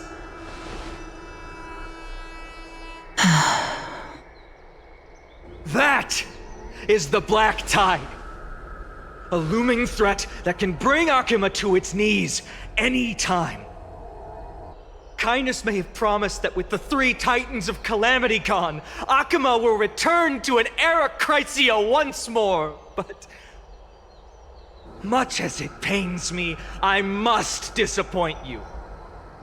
While the demigod of strife has done everything in his power to hold them back, they are still coming.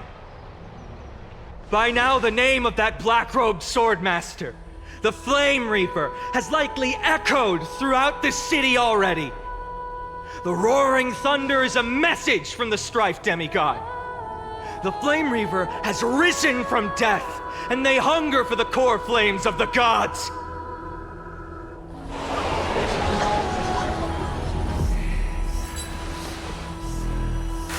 Lies!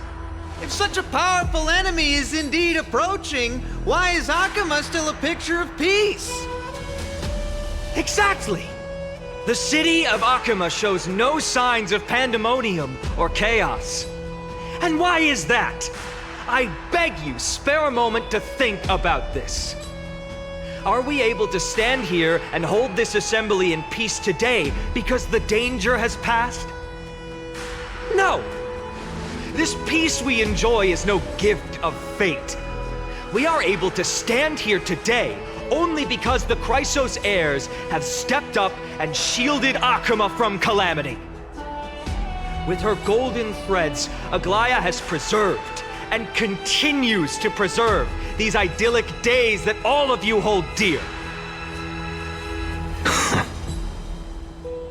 Council of Elders claims that Aglaya will one day forsake the people because her divinity is eroding her body and soul. But ask yourselves this. Rather than offering her aid and support, why do they choose to watch and push Akuma away from the Flame Chase journey? The answer that no one can bring themselves to speak of. A truth stained in blood and buried in greed, fear, and vanity. Allow me to lay it bare before you. It is because the Council of Elders, which bears Akuma's history and honor, along with this citizens' assembly we once took so much pride in, are now infested with vermin.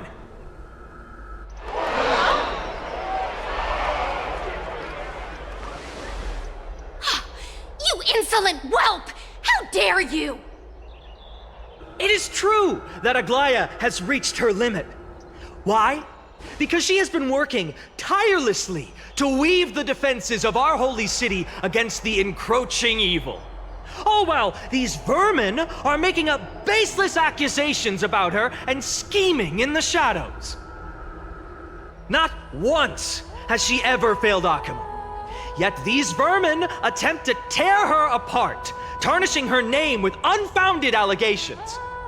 She may have been blessed by divinity, but hasn't her heart always stayed true to humanity? They attempt to mislead you and reduce this assembly to a crude standoff between gods and humans, but citizens of Akuma. Once more, I implore you to open your eyes and look at those around you. Examine them closely. Beneath all that finery, do you see the good heart of a human or the poisonous glands of a pest?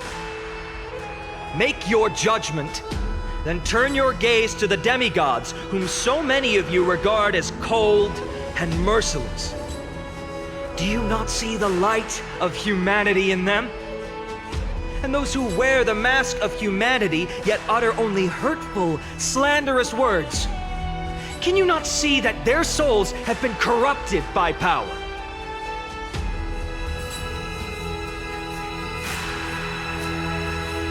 Yet, no matter what your answer is, and no matter who your vote goes to, rest assured that you have nothing to fear.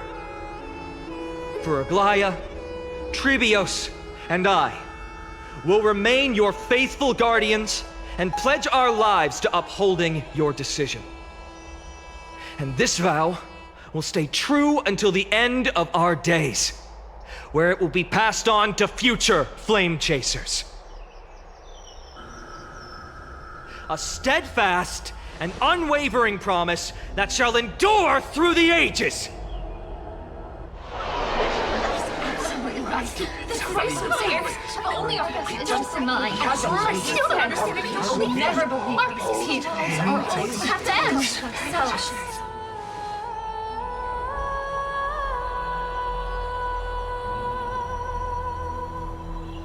At the present time, on the scales of Talentum, those who call for the continuation of the Flame Chase journey, and those who demand its suspension. Each faction holds an equal share of votes, resulting in a perfect balance. As expected. This is the moment when the Flame Chase journey is the closest to its end. And now, it's your turn to vote, Lord Anaxagoras. Is there anyone else who hasn't voted? No, you're the last. Cast your vote with care, for your decision will break this impasse. I have long since made a decision. Very well. May you bring much needed change to this farcical world.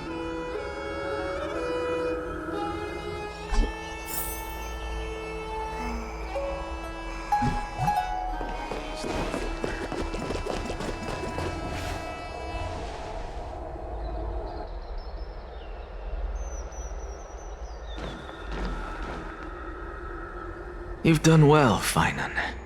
Given the circumstances, delivering a rousing speech to stir up emotions was a prudent move.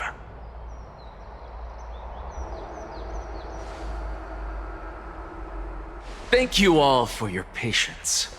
On behalf of the 7 sages of the Grove of Epiphany and the scholars of Amphorius, I, Anaxagoras, am ready to cast my vote. But before that, in the interest of fairness, Lady Goldweaver, I pose a question to you before all who are gathered here. Will you, as Finan has promised, stand by the decision made in the Assembly, regardless of outcome? In the interest of fairness, I make no promises, lest it should influence your decision. Very well. I thank you for your honesty.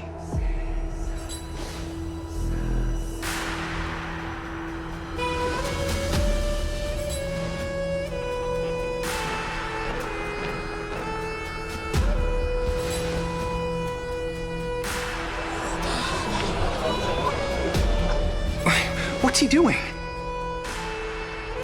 The stakes are high. Let's be patient. Cut the act! Who do you think you are wasting our time like this? Lord Anaxa, please do not forget that I... Rule number 1, do not call me Anaxa. Rule number 2, never interrupt me. Silence is golden.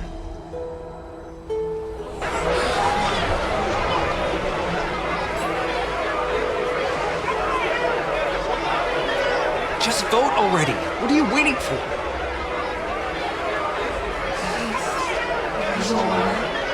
Vote. Cast your vote. Cast your vote.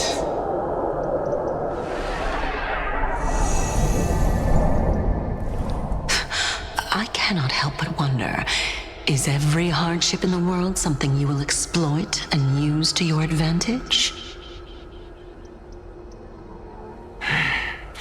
How else am I supposed to make use of this situation where my body and soul are separated?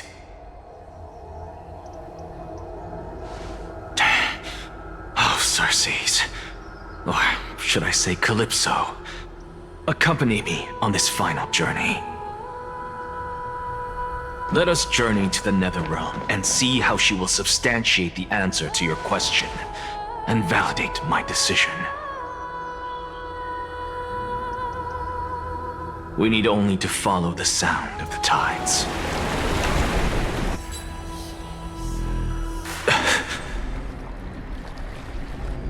You are... Well done, child. Just as I foresaw, you have achieved great things. Teacher. What a twist of fate. A blasphemer raised in the doctrines of the Venerationists.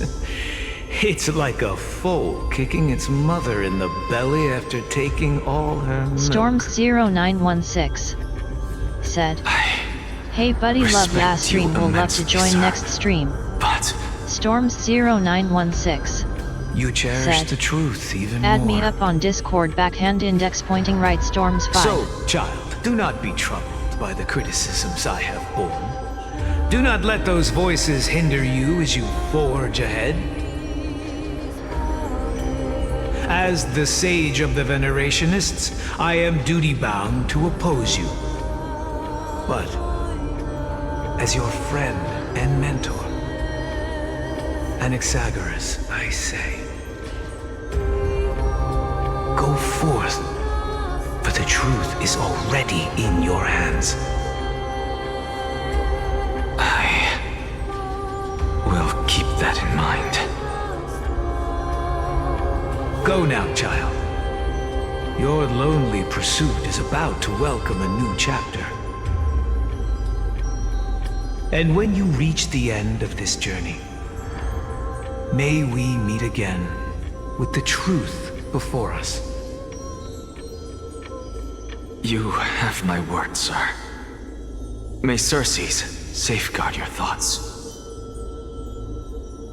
May Circe safeguard your thoughts.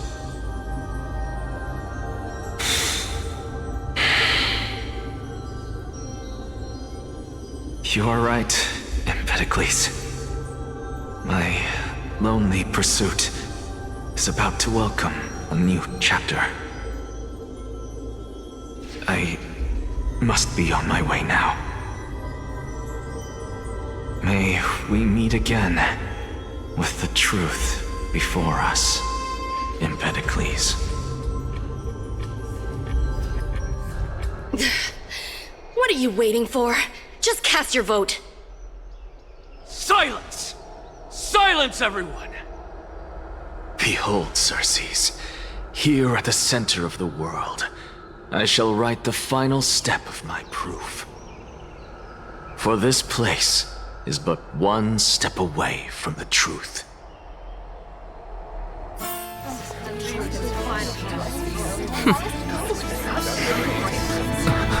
Professor, I completed the proof you wanted.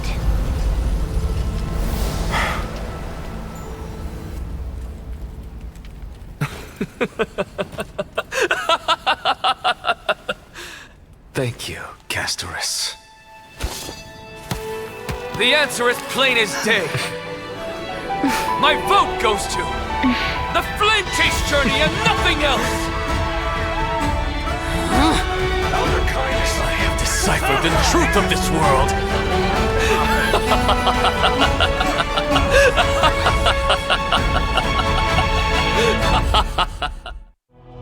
With the balance shattered, the result is clear.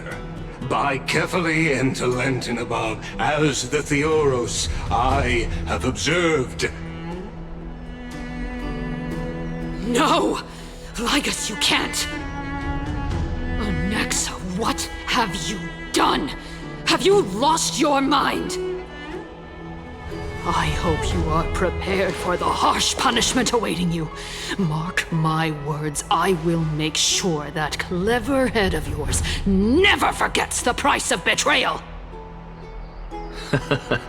Have you forgotten? I told you that happens to be one of my rare talents. You put on such a grand performance just to aid their preposterous flame chase journey? Performance? No, you are quite mistaken. I may be paranoid by nature, but I've always been known for my honesty. If you really understood me, Lady Kindness, you'd realize that I never had any interest in your pathetic little game of politics. Factions, standpoints, they are jokes in my eyes. I have never once switched sides. Because I, and I alone, am the truth.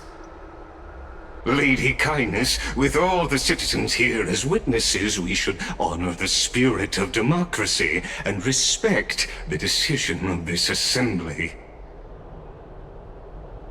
I have observed that Akama has chosen her destiny. This citizens' assembly has resolved to continue the flame chase journey. This resolution shall be put up on the Wall of Heroes, such that all citizens are aware of the city's way forward. You! It seems not everyone is ready for the assembly to end. Very well. Let me entertain you for a little longer. By your leave, Lord Ligus. Interesting.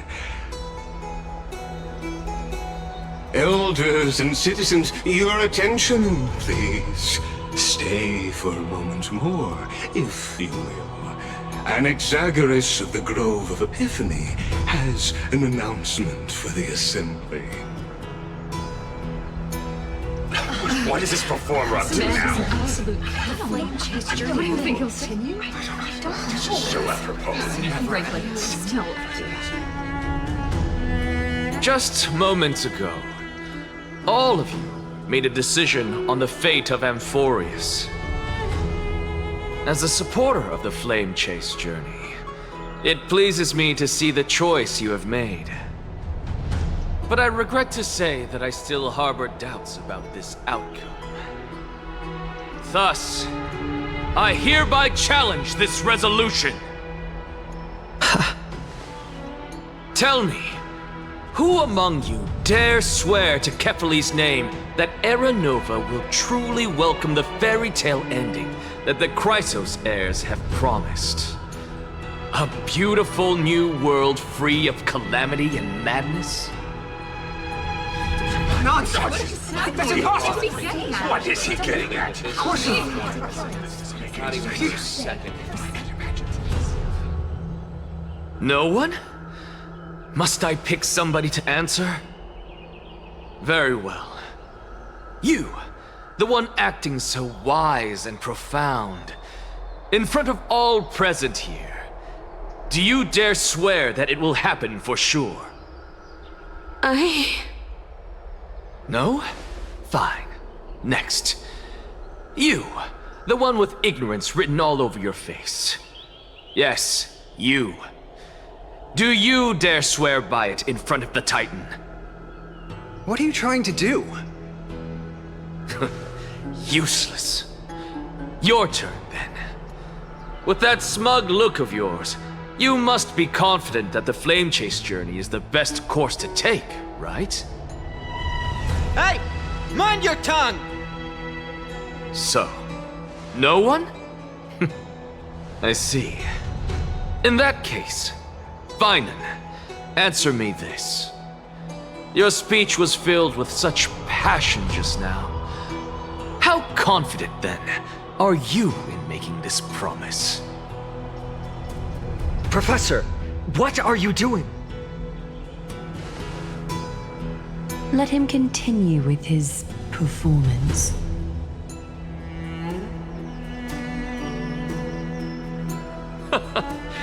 Will you look at that? Even Finan and Aglaya lack the courage to make such a promise. And what's even more absurd is that no one but I can promise you this new world. And yet, the Assembly passed the resolution anyway.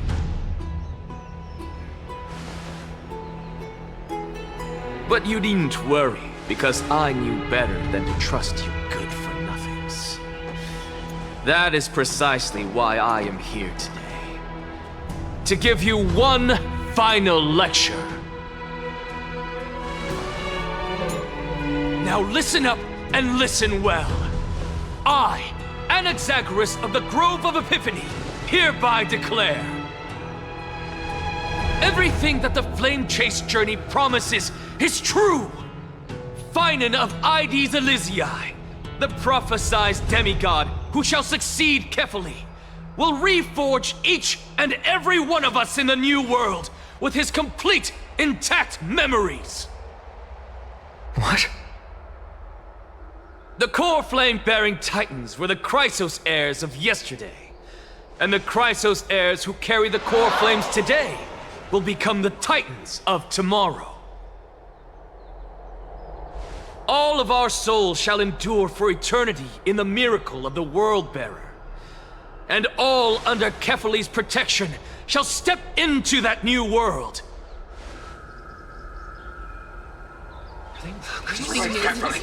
This is pure blasphemy! It's impossible. What? Are you saying that we must bow down to you and worship you even in our next lives? Enough, you blasphemous imbecile! How dare you try to deceive us with all these lies and falsehoods? How can you prove? I told you, don't interrupt me. But since you've asked, I shall be kind and indulge you. My statements are based on my experiments on the divine body of Kefali themselves. You heard me correctly, everyone. With the tacit approval of Kindness and the Council of Elders, I fused my soul with the god through alchemy and learned the truth behind Era Nova. What is he talking about? Isn't that pure blasphemy? I, the vile, wretched blasphemer, deserve nothing less than death for my sins. And the Council of Elders, which granted me consent and aided in committing this atrocity, should face punishment alongside me. By the gods, even Kindness has betrayed Akuma. The catalyst. We're carefully involved.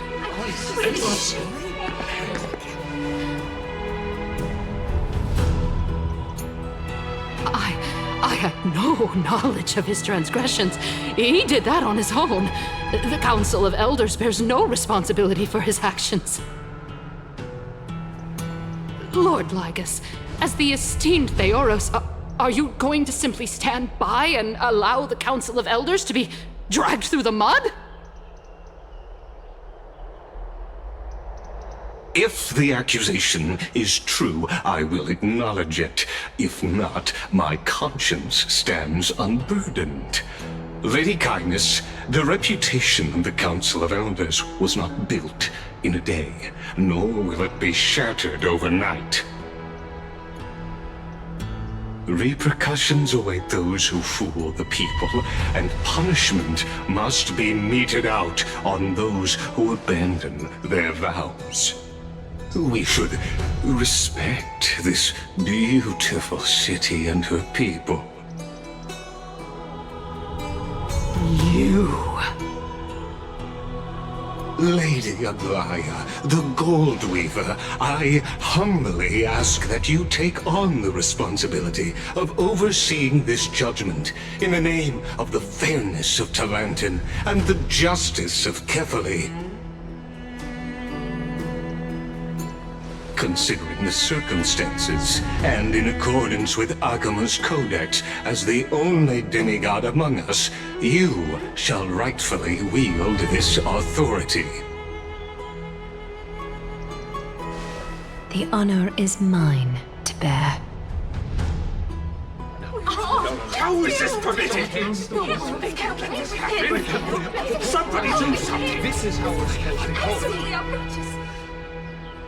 Elders and citizens, silence, if you please. Anaxagoras of the Grove of Epiphany has made his statement clear. As per Akuma's codex, I request all present citizens to stand with me in exercising the right of judgment. First, Elder Kindness of Akuma and Lygus the Theoros stand accused of neglecting their duties and abusing the law, leading to the egregious blasphemy against a god. In the names of Talantin and Kefali, Akuma is to form a committee before the 7th action hour to conduct an investigation and disclose the findings to the public for subsequent judgment. Yes! That's what we deserve! Agreed! Curse you!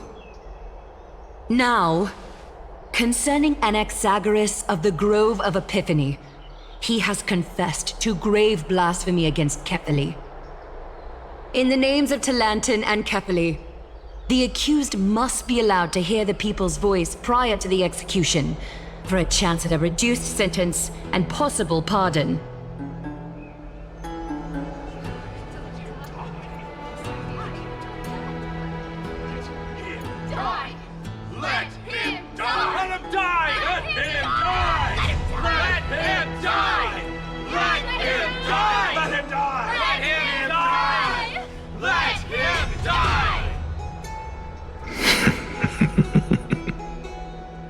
Professor.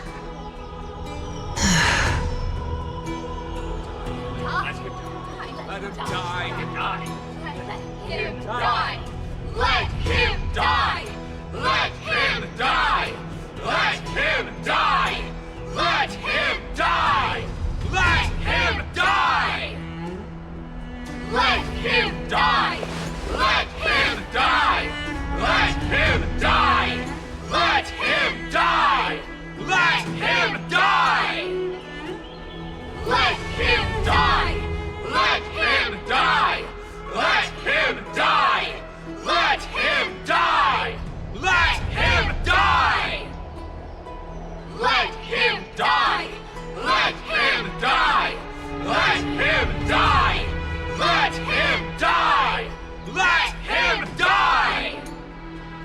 What decision will you make, Lady Goldweaver?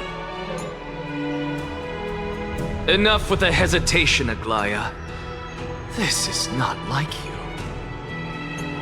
Let him die! Let him die! Let him die! Let him die! Let him die! Let him die! Let him die! Let him die! Then, in light of the people's voice, O Talantan on high, may you bring death upon him.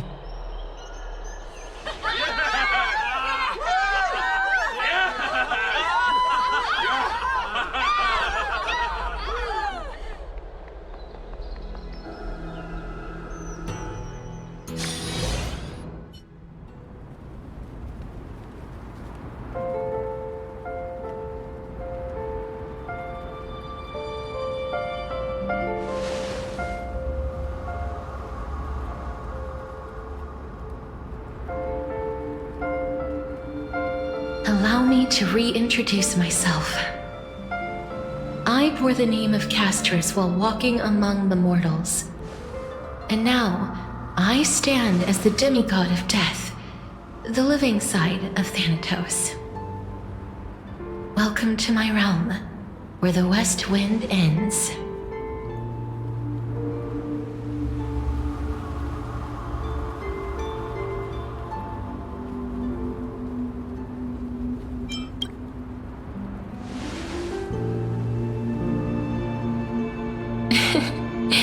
You're still as energetic as always.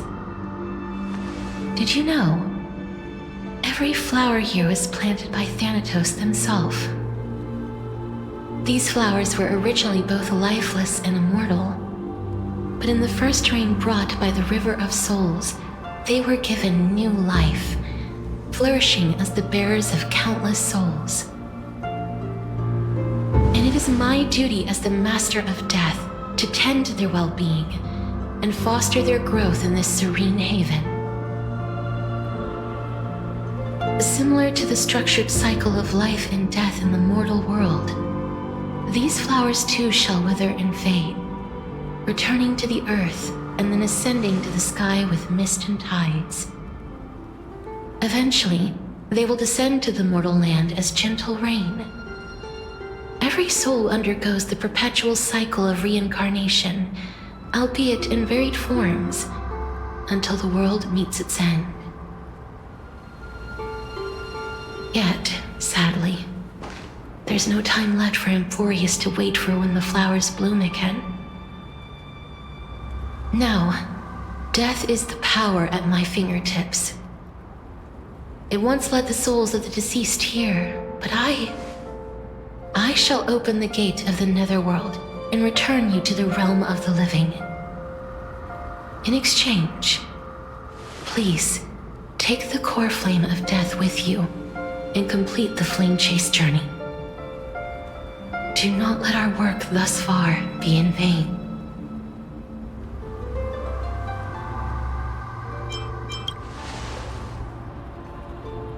Rest assured, defying death is Thanatos' divine authority. Fortunately, your soul hasn't dissipated. This is not a resurrection, but the extradition of a dying person back to the present world.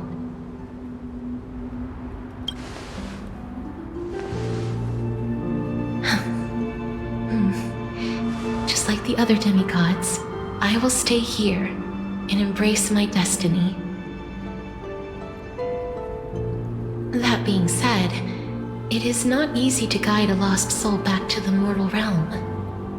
The whispers of death are sweet and alluring. If your determination wavers, you will succumb and be forever ensnared by the netherworld's grasp. Please consider this a one-time exception. I will do everything in my power for the flame chase journey.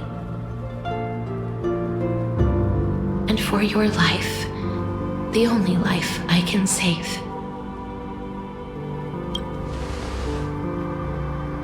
I am glad to hear that.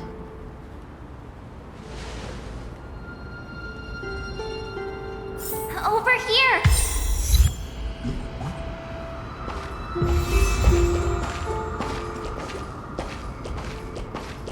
I believe in you.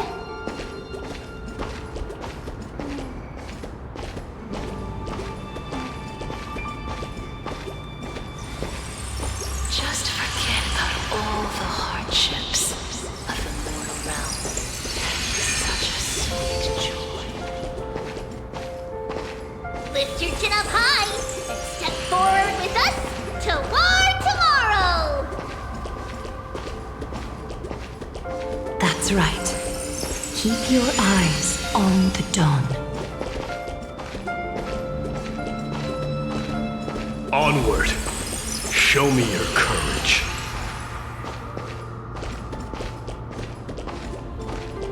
Partner, we shall become heroes together.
This is proof that you once lived.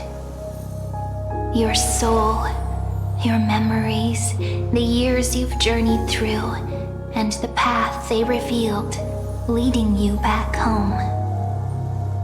So, continue onward. Do not stop moving forward, and do not let her sacrifice and the support of all who have stood by you be in vain.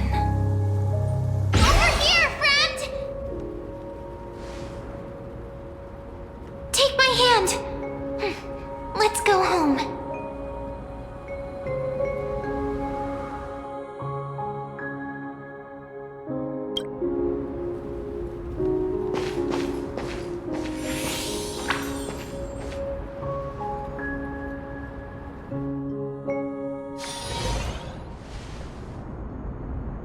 At last, I knew you could do it. Your soul is still perfectly whole. As if some kind of force is trying its best to keep it together. Is it Ornyx's final blessing? Or is it a miracle of your own? It's truly incredible. Such a strange surge of familiarity. So hard to describe. Perhaps it is fate, once again fulfilling its own design. Or perhaps it is the laws from beyond the sky, so familiar to you, that intertwined our fates long ago.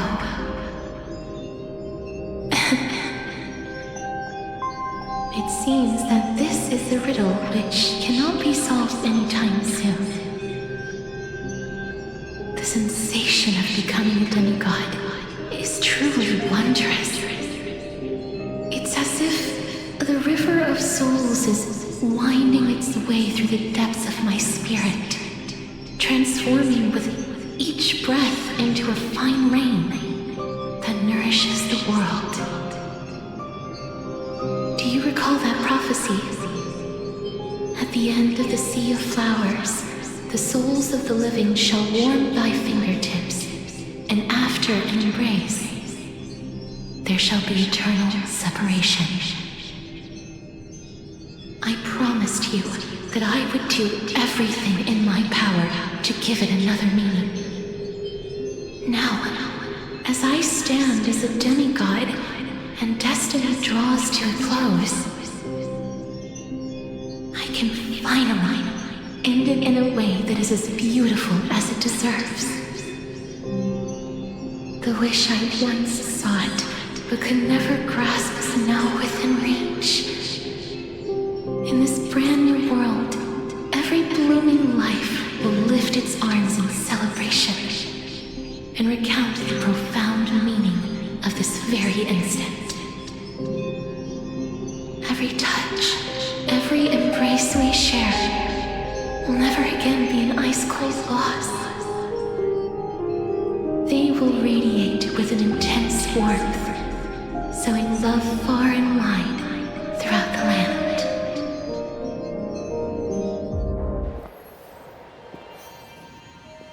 The other shore is very cold.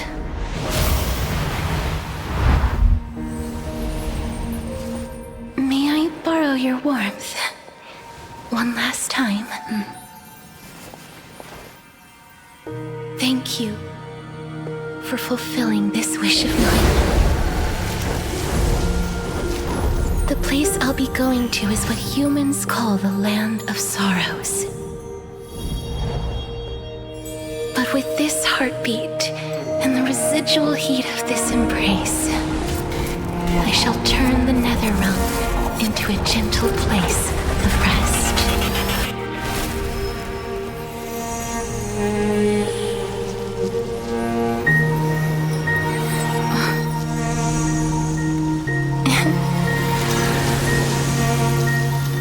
This embrace may be brief, but it's the proof that I once lived. Farewell, then. May we reunite in the new world.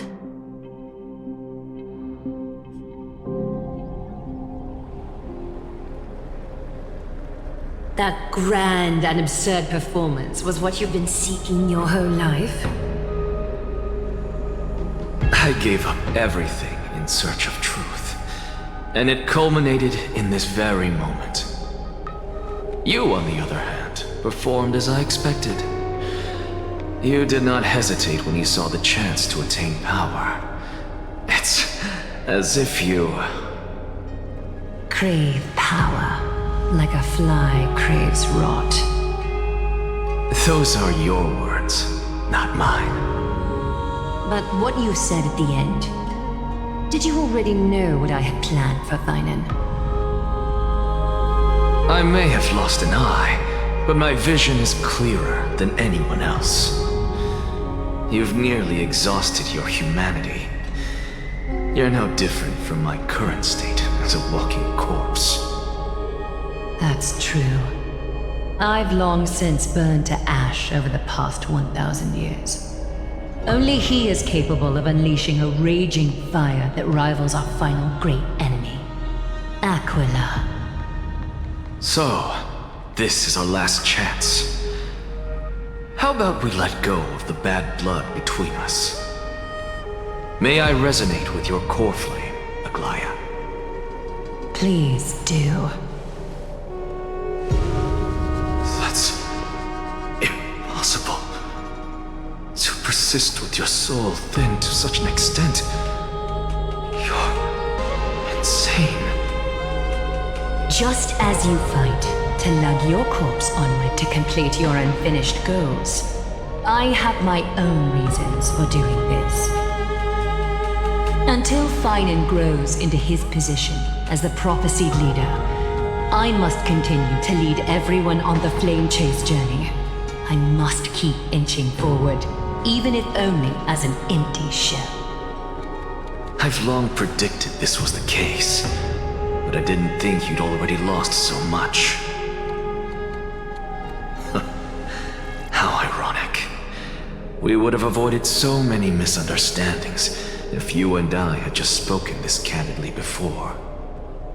But casting aside our ideological differences, there is one thing you and I agree on.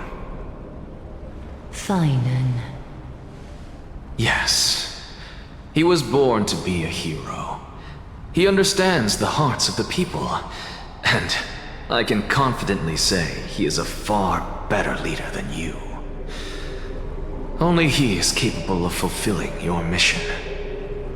Sadly, he is a man cursed by Nestia. But by my estimates, his horribly elaborate sense of style should not impede Aranova. Congratulations are in order. We found common ground at the very end of our destined paths. When you put it that way, it makes me want to take back what I said. Glaya, we're back. Come welcome our great hero reborn from the ashes. I hope he didn't hear your earlier assessment. It wouldn't be the first time I criticized him. A man should be aware of his own shortcomings.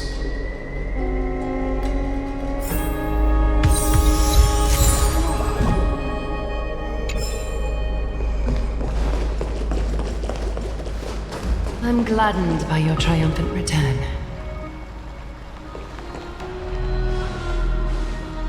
But I don't see Castris among your number.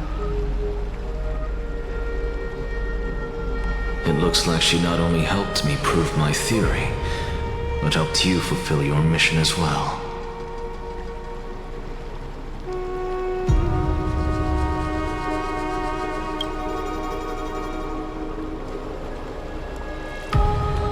She might not have been able to change her fate, but she still wrote the final verse of her epic herself. Trinan, please recite the prophecy for us. Trailblazer, please surrender that scalding cool flame for us as well. You are the only life she ever saved by her own hand in her 1,000 years on this earth. I believe no one is more qualified for this noble task.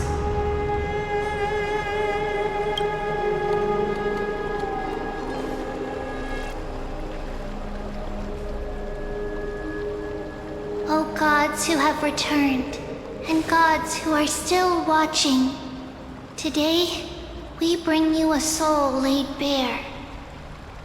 The Hand of Shadow, Thanatos, remembered their name from the past.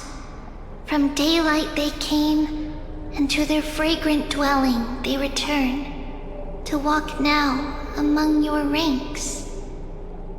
And there was one who joined hands with the Titan, a traveler risen from the dead, and reborn among mortal kind. She is the everlasting night, and shall now proclaim in her good name, O Majesty of the 12 Titans, pillars of the world. We seek your divinity to mend the rifts of the world. Fill our bodies with blood of gold till we wither in willing service to the prophecy. Step forward, Trailblazer from beyond the sky, and together with us, surrender the core flame and carve their star into the sky.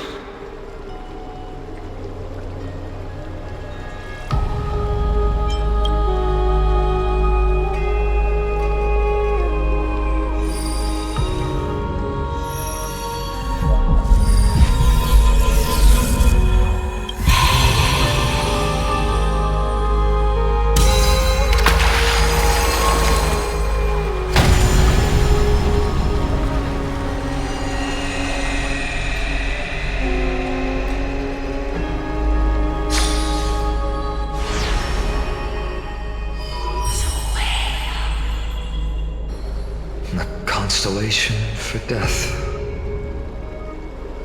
For life and death, to be more precise.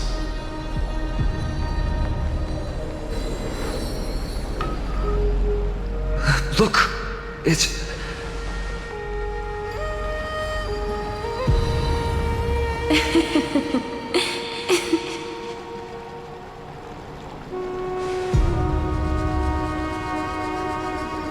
No, it's only a divine echo. I think she's here for the trial.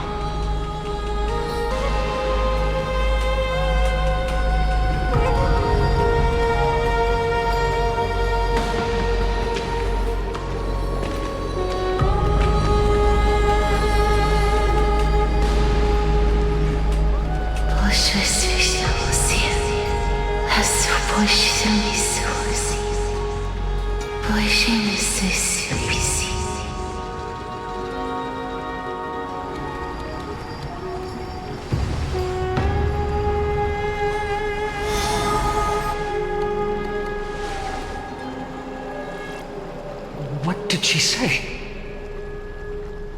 That's the language of the Titans. Castor is... No. The Titan. They said... I have illuminated the cold shadow of death. Onwards. For your path to the future is bright and its flame eternal.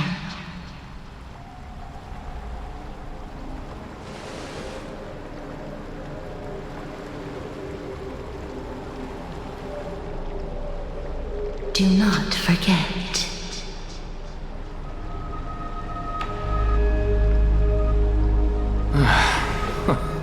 She made quite a scene.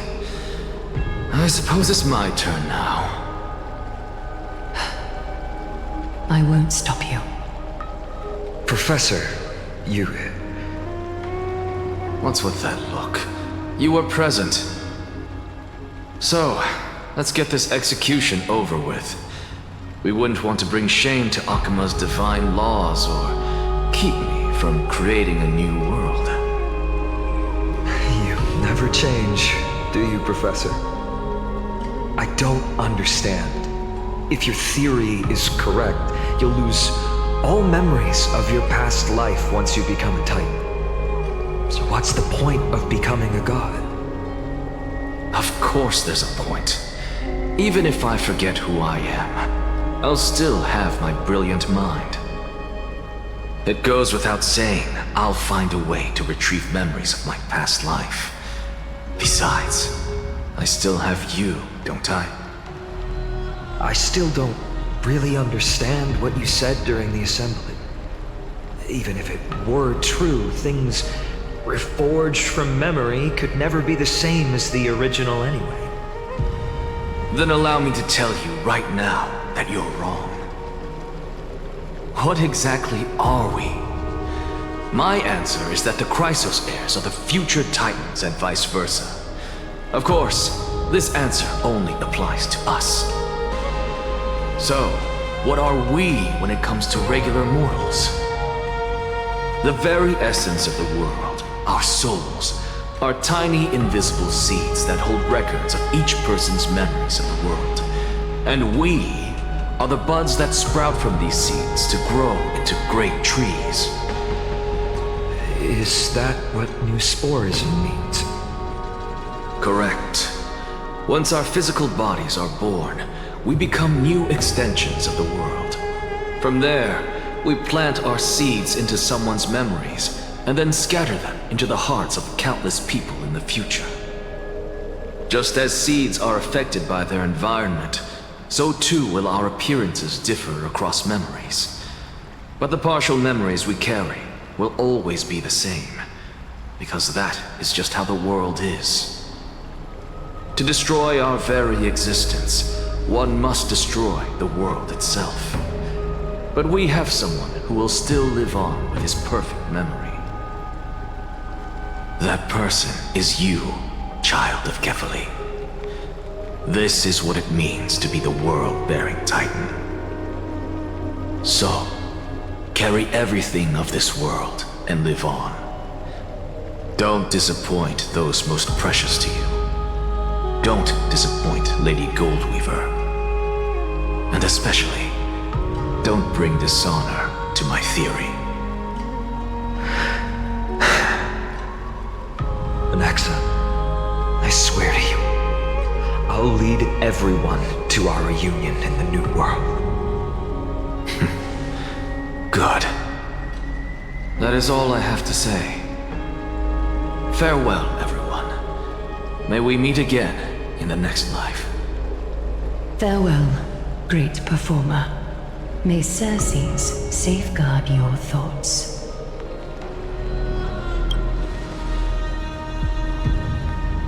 Are you satisfied, Honorable Titan? Very. I hereby swear I have borne witness. Anaxagoras of the New Sporists and the Grove of Epiphany has successfully overcome the trial of reason.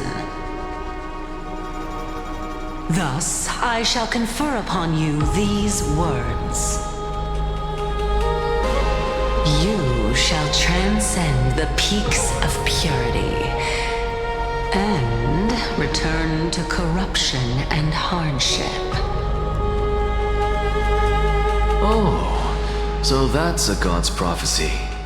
It sounds like you just rephrased my past, present, and future. Oh, Circes. Is that all you've got? Well, you've already transcended the peaks of purity, and you were never the type to give me any leeway. That is true. But I do still have one question. I knew it. What is it? Maybe we're thinking of the same thing. As you've so boldly stated, we and the world itself live on through the memories of others. If that is the case, whose memories did the very first new spore sprout from? How should I know?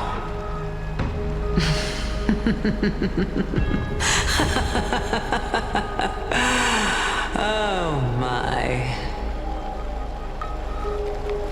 But, since we are both equally curious, we should allow the children of humanity who come after us to investigate in our stead.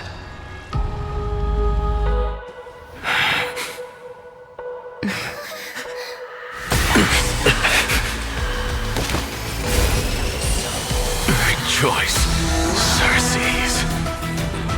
I sow the seeds of suspicion in the new world with your soul! And now, the objective is complete. That is all.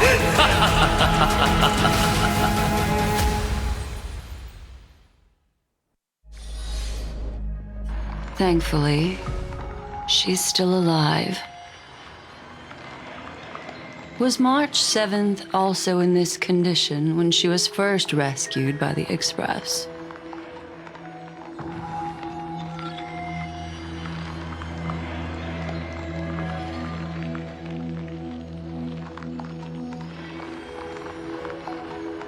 But she still woke up naturally. Looking on the bright side, that might happen this time as well.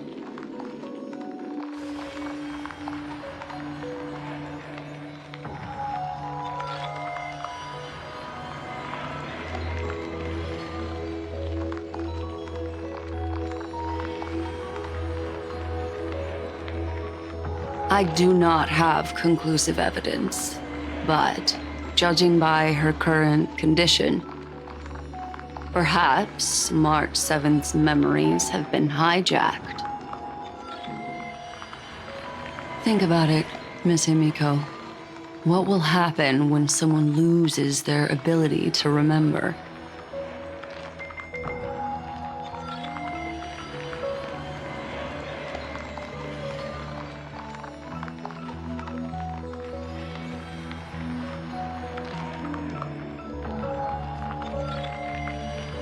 Unfortunately, short-term memory is an entirely different concept from the inability to remember. Perhaps it is difficult for you to imagine, but an individual who has lost their ability to remember turns into nothingness. The belief of the Garden is that everything in this universe can be interpreted through memories. This is the driving force behind the continuance of this path. The past is made up of memoria, while the future is a possibility that will eventually be converted to memoria. But the present, it doesn't really exist, and it's only an abstract expression. Therefore, when a person is affected by the path and loses their ability to remember, their physical form will also be affected. These ice crystals are a manifestation of that.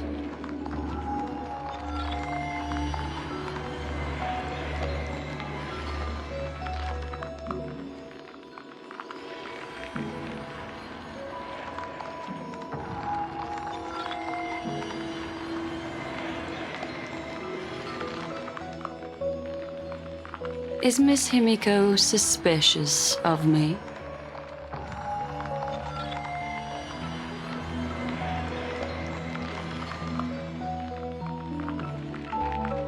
In other words, now is the time for me to prove my innocence. That's not a problem, of course.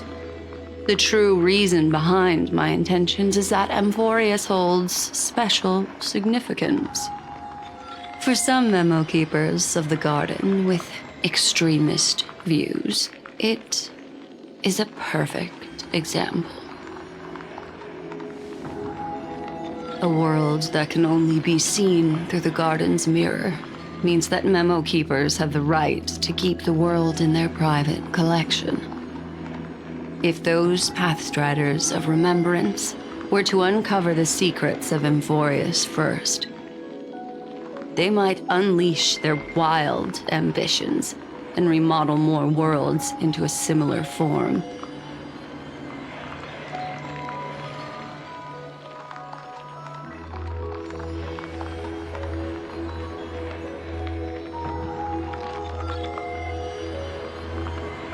I chose to remain quiet before, because I did not want to involve you in the Garden's internal conflicts.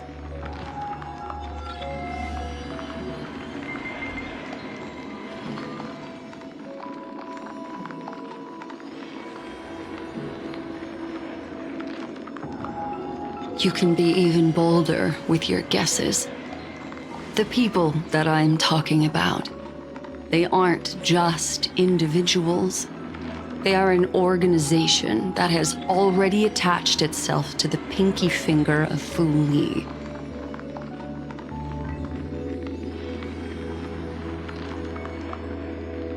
I cannot be certain, but at the very least, they are capable of doing so. I am deeply sorry about what has happened to March 7th. But the deal that I propose still remains a fair one. Amphorius is still an excellent destination, and investigating further might allow us to uncover the truth behind the accident. Miss Himiko, the wisest choice right now is for us to continue cooperating.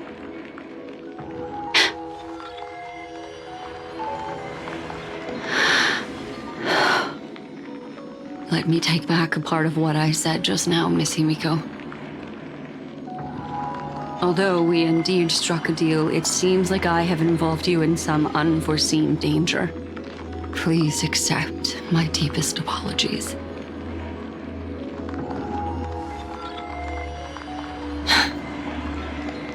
It's Fu Li. Their gaze has just swept across Amphorius. How interesting. I never expected a mere memo snatcher to be actually hiding so much inside her head. What's even more interesting is that the word Amphorius has appeared in her subconscious. This lady seems to be having fun. Is she usually like this? It's hard to explain. What are you two whispering about? Has it not occurred to you that I can hear everything clearly? Please pardon me, Madam Herta. Would you mind sharing with us what you've discovered? The ones who need help are the Astral Express. You will have to put up with my methods, even if they are rather unconventional. Let's get back to the topic. By using the fourth mirror, I rummaged through the brain of this memo snatcher and learned a good deal. Not only does this person know of Amphorius, but there are also many memo keepers who are interested in the place. I searched through her consciousness and found the following terms: the Eternal Land, the Rejected Land, and the private collection of the Garden of Recollection.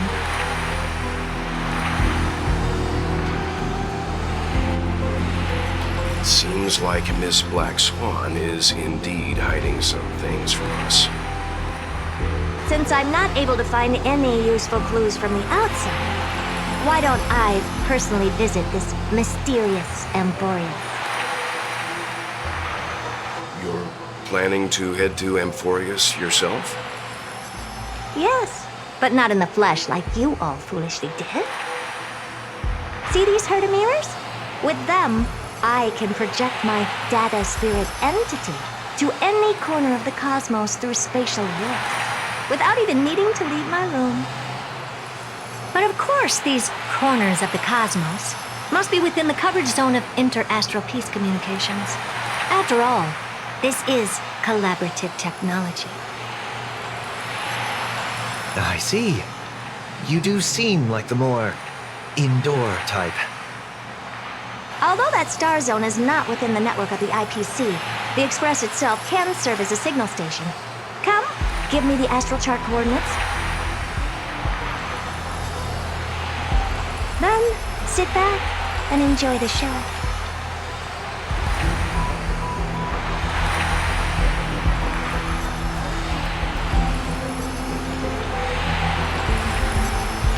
All right, now that everything is ready, mirrors, get to work.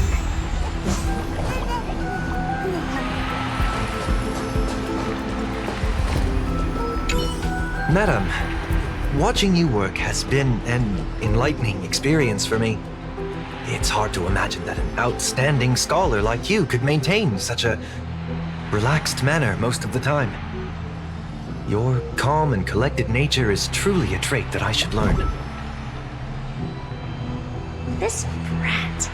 Why does everything that comes out of his mouth sound so snarky?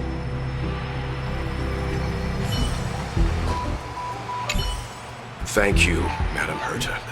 Companions are the lifeblood of the Astral Express. When things are settled, we will repay you for all your help.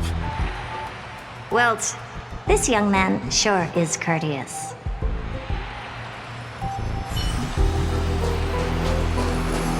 First mirror, input the coordinates. You'll be in charge of the spatial warp.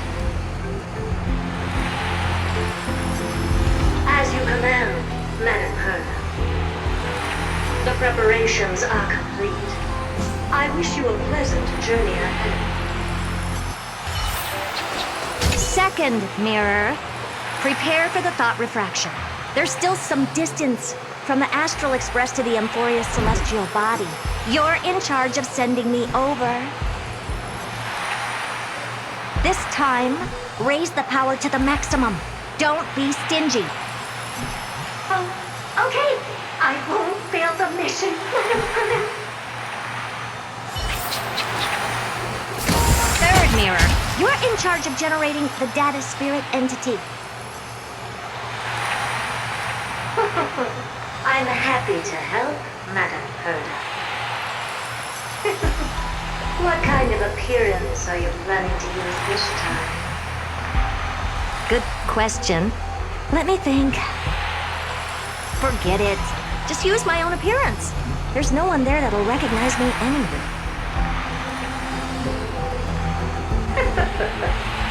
As you wish.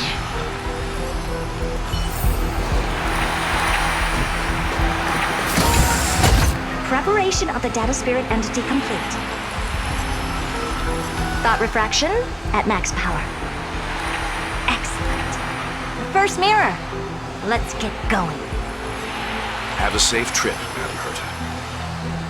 May your journey yield good results. Coordinates input complete.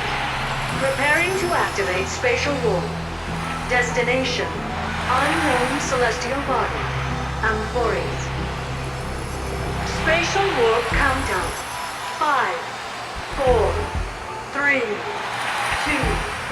1. Warp activated.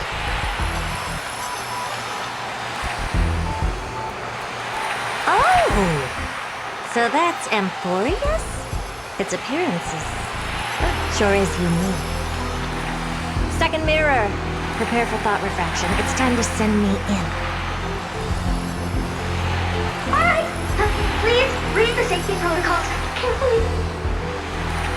Can't you hurry up? Yes, ma'am! I didn't expect it to be so turbulent. I should have asked the second mirror to use slightly less power. What a magnificent sight! Is this the entrance to Amphorius? Let's see. Perhaps I'll be able to find a way in.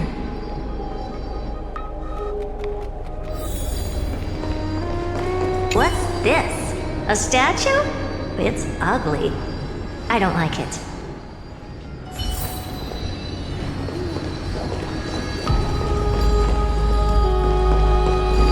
What's this? How creepy. Oh, it moves? Who are you trying to scare? Oh, I finally found your traces.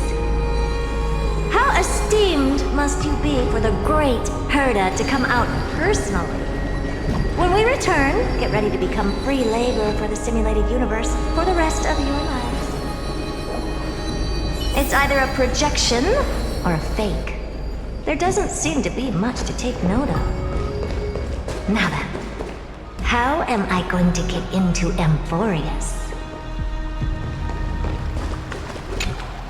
My deepest apologies, esteemed lady. I'm afraid that you cannot proceed further.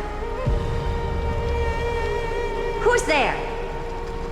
Your visit, although not part of my calculations, is a pleasant surprise. It's a pity that the preparations are not yet in place to receive you with the hospitality that some of your status deserves. Are you not going to answer my question? Who are you? I have many identities, and I'm going to have even more in the future. But if you just need a form of address, you can use my common alias. Lycurgus Lygus. All right, Lygus. But you can't possibly think that I'm just asking for a name, can you? Regrettably, I do not have the authority to share more information. However, standards are always flexible. While not violating the ultimate agreement, I'm able to disclose this piece of information. As you thought, this is the entrance to Amphorius.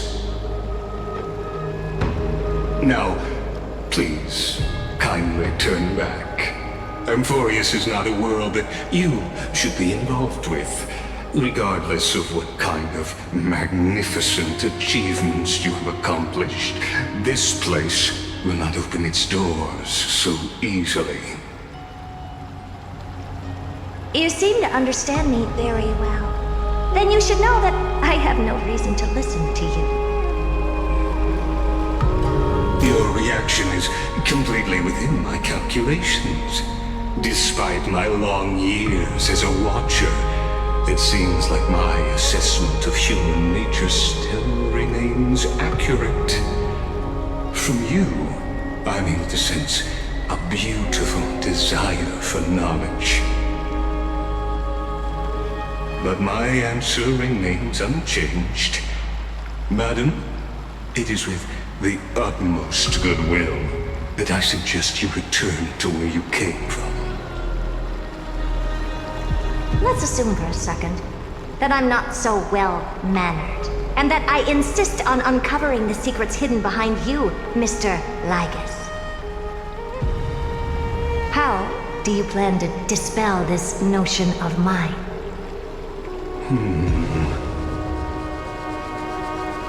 Within the scope of the ultimate agreement, there are 178,244 logic chains at my disposal to convince you. After filtering through them, I have determined that I only require 3 to attain the results that I desire. Oh? I'm all ears. First, for reasons that cannot be disclosed, Amphorius is a completely isolated celestial body. Apart from me, no one else will be able to help you enter. That's not a good argument. Second, if your plan is, as you've alluded to previously, to force me into cooperating by showing hostility, do know that, just like you, I have basked in the gaze of the erudition. I stake my honor and assure you that, in the worst case scenario, our mutual destruction will be inevitable. Oh. No wonder I couldn't find a back door. When I did a scan of our surroundings, the safety protocols on you are comparable to Screwy's. How interesting. I assume that you still wish to hear the third logic chain. Of course. Why wouldn't I? Third, even if you exhaust all your means and find a way to break through, you will surely give up once you understand the consequences of your actions. After all, throughout your long life, as much as you'd hate to admit, your conscience has played a crucial role. What a brazen robot. You think that you can actually understand me through your paltry calculations? But since you put it that way, why don't you tell me what these consequences will be? It concerns the third path that is entangled with Amphorius. A path that you and your friends still very much lack understanding of. The destruction. So, if you ignore my warnings and persist in your ways, you will break the shackles of a Lord Ravager. And when that happens, their fury will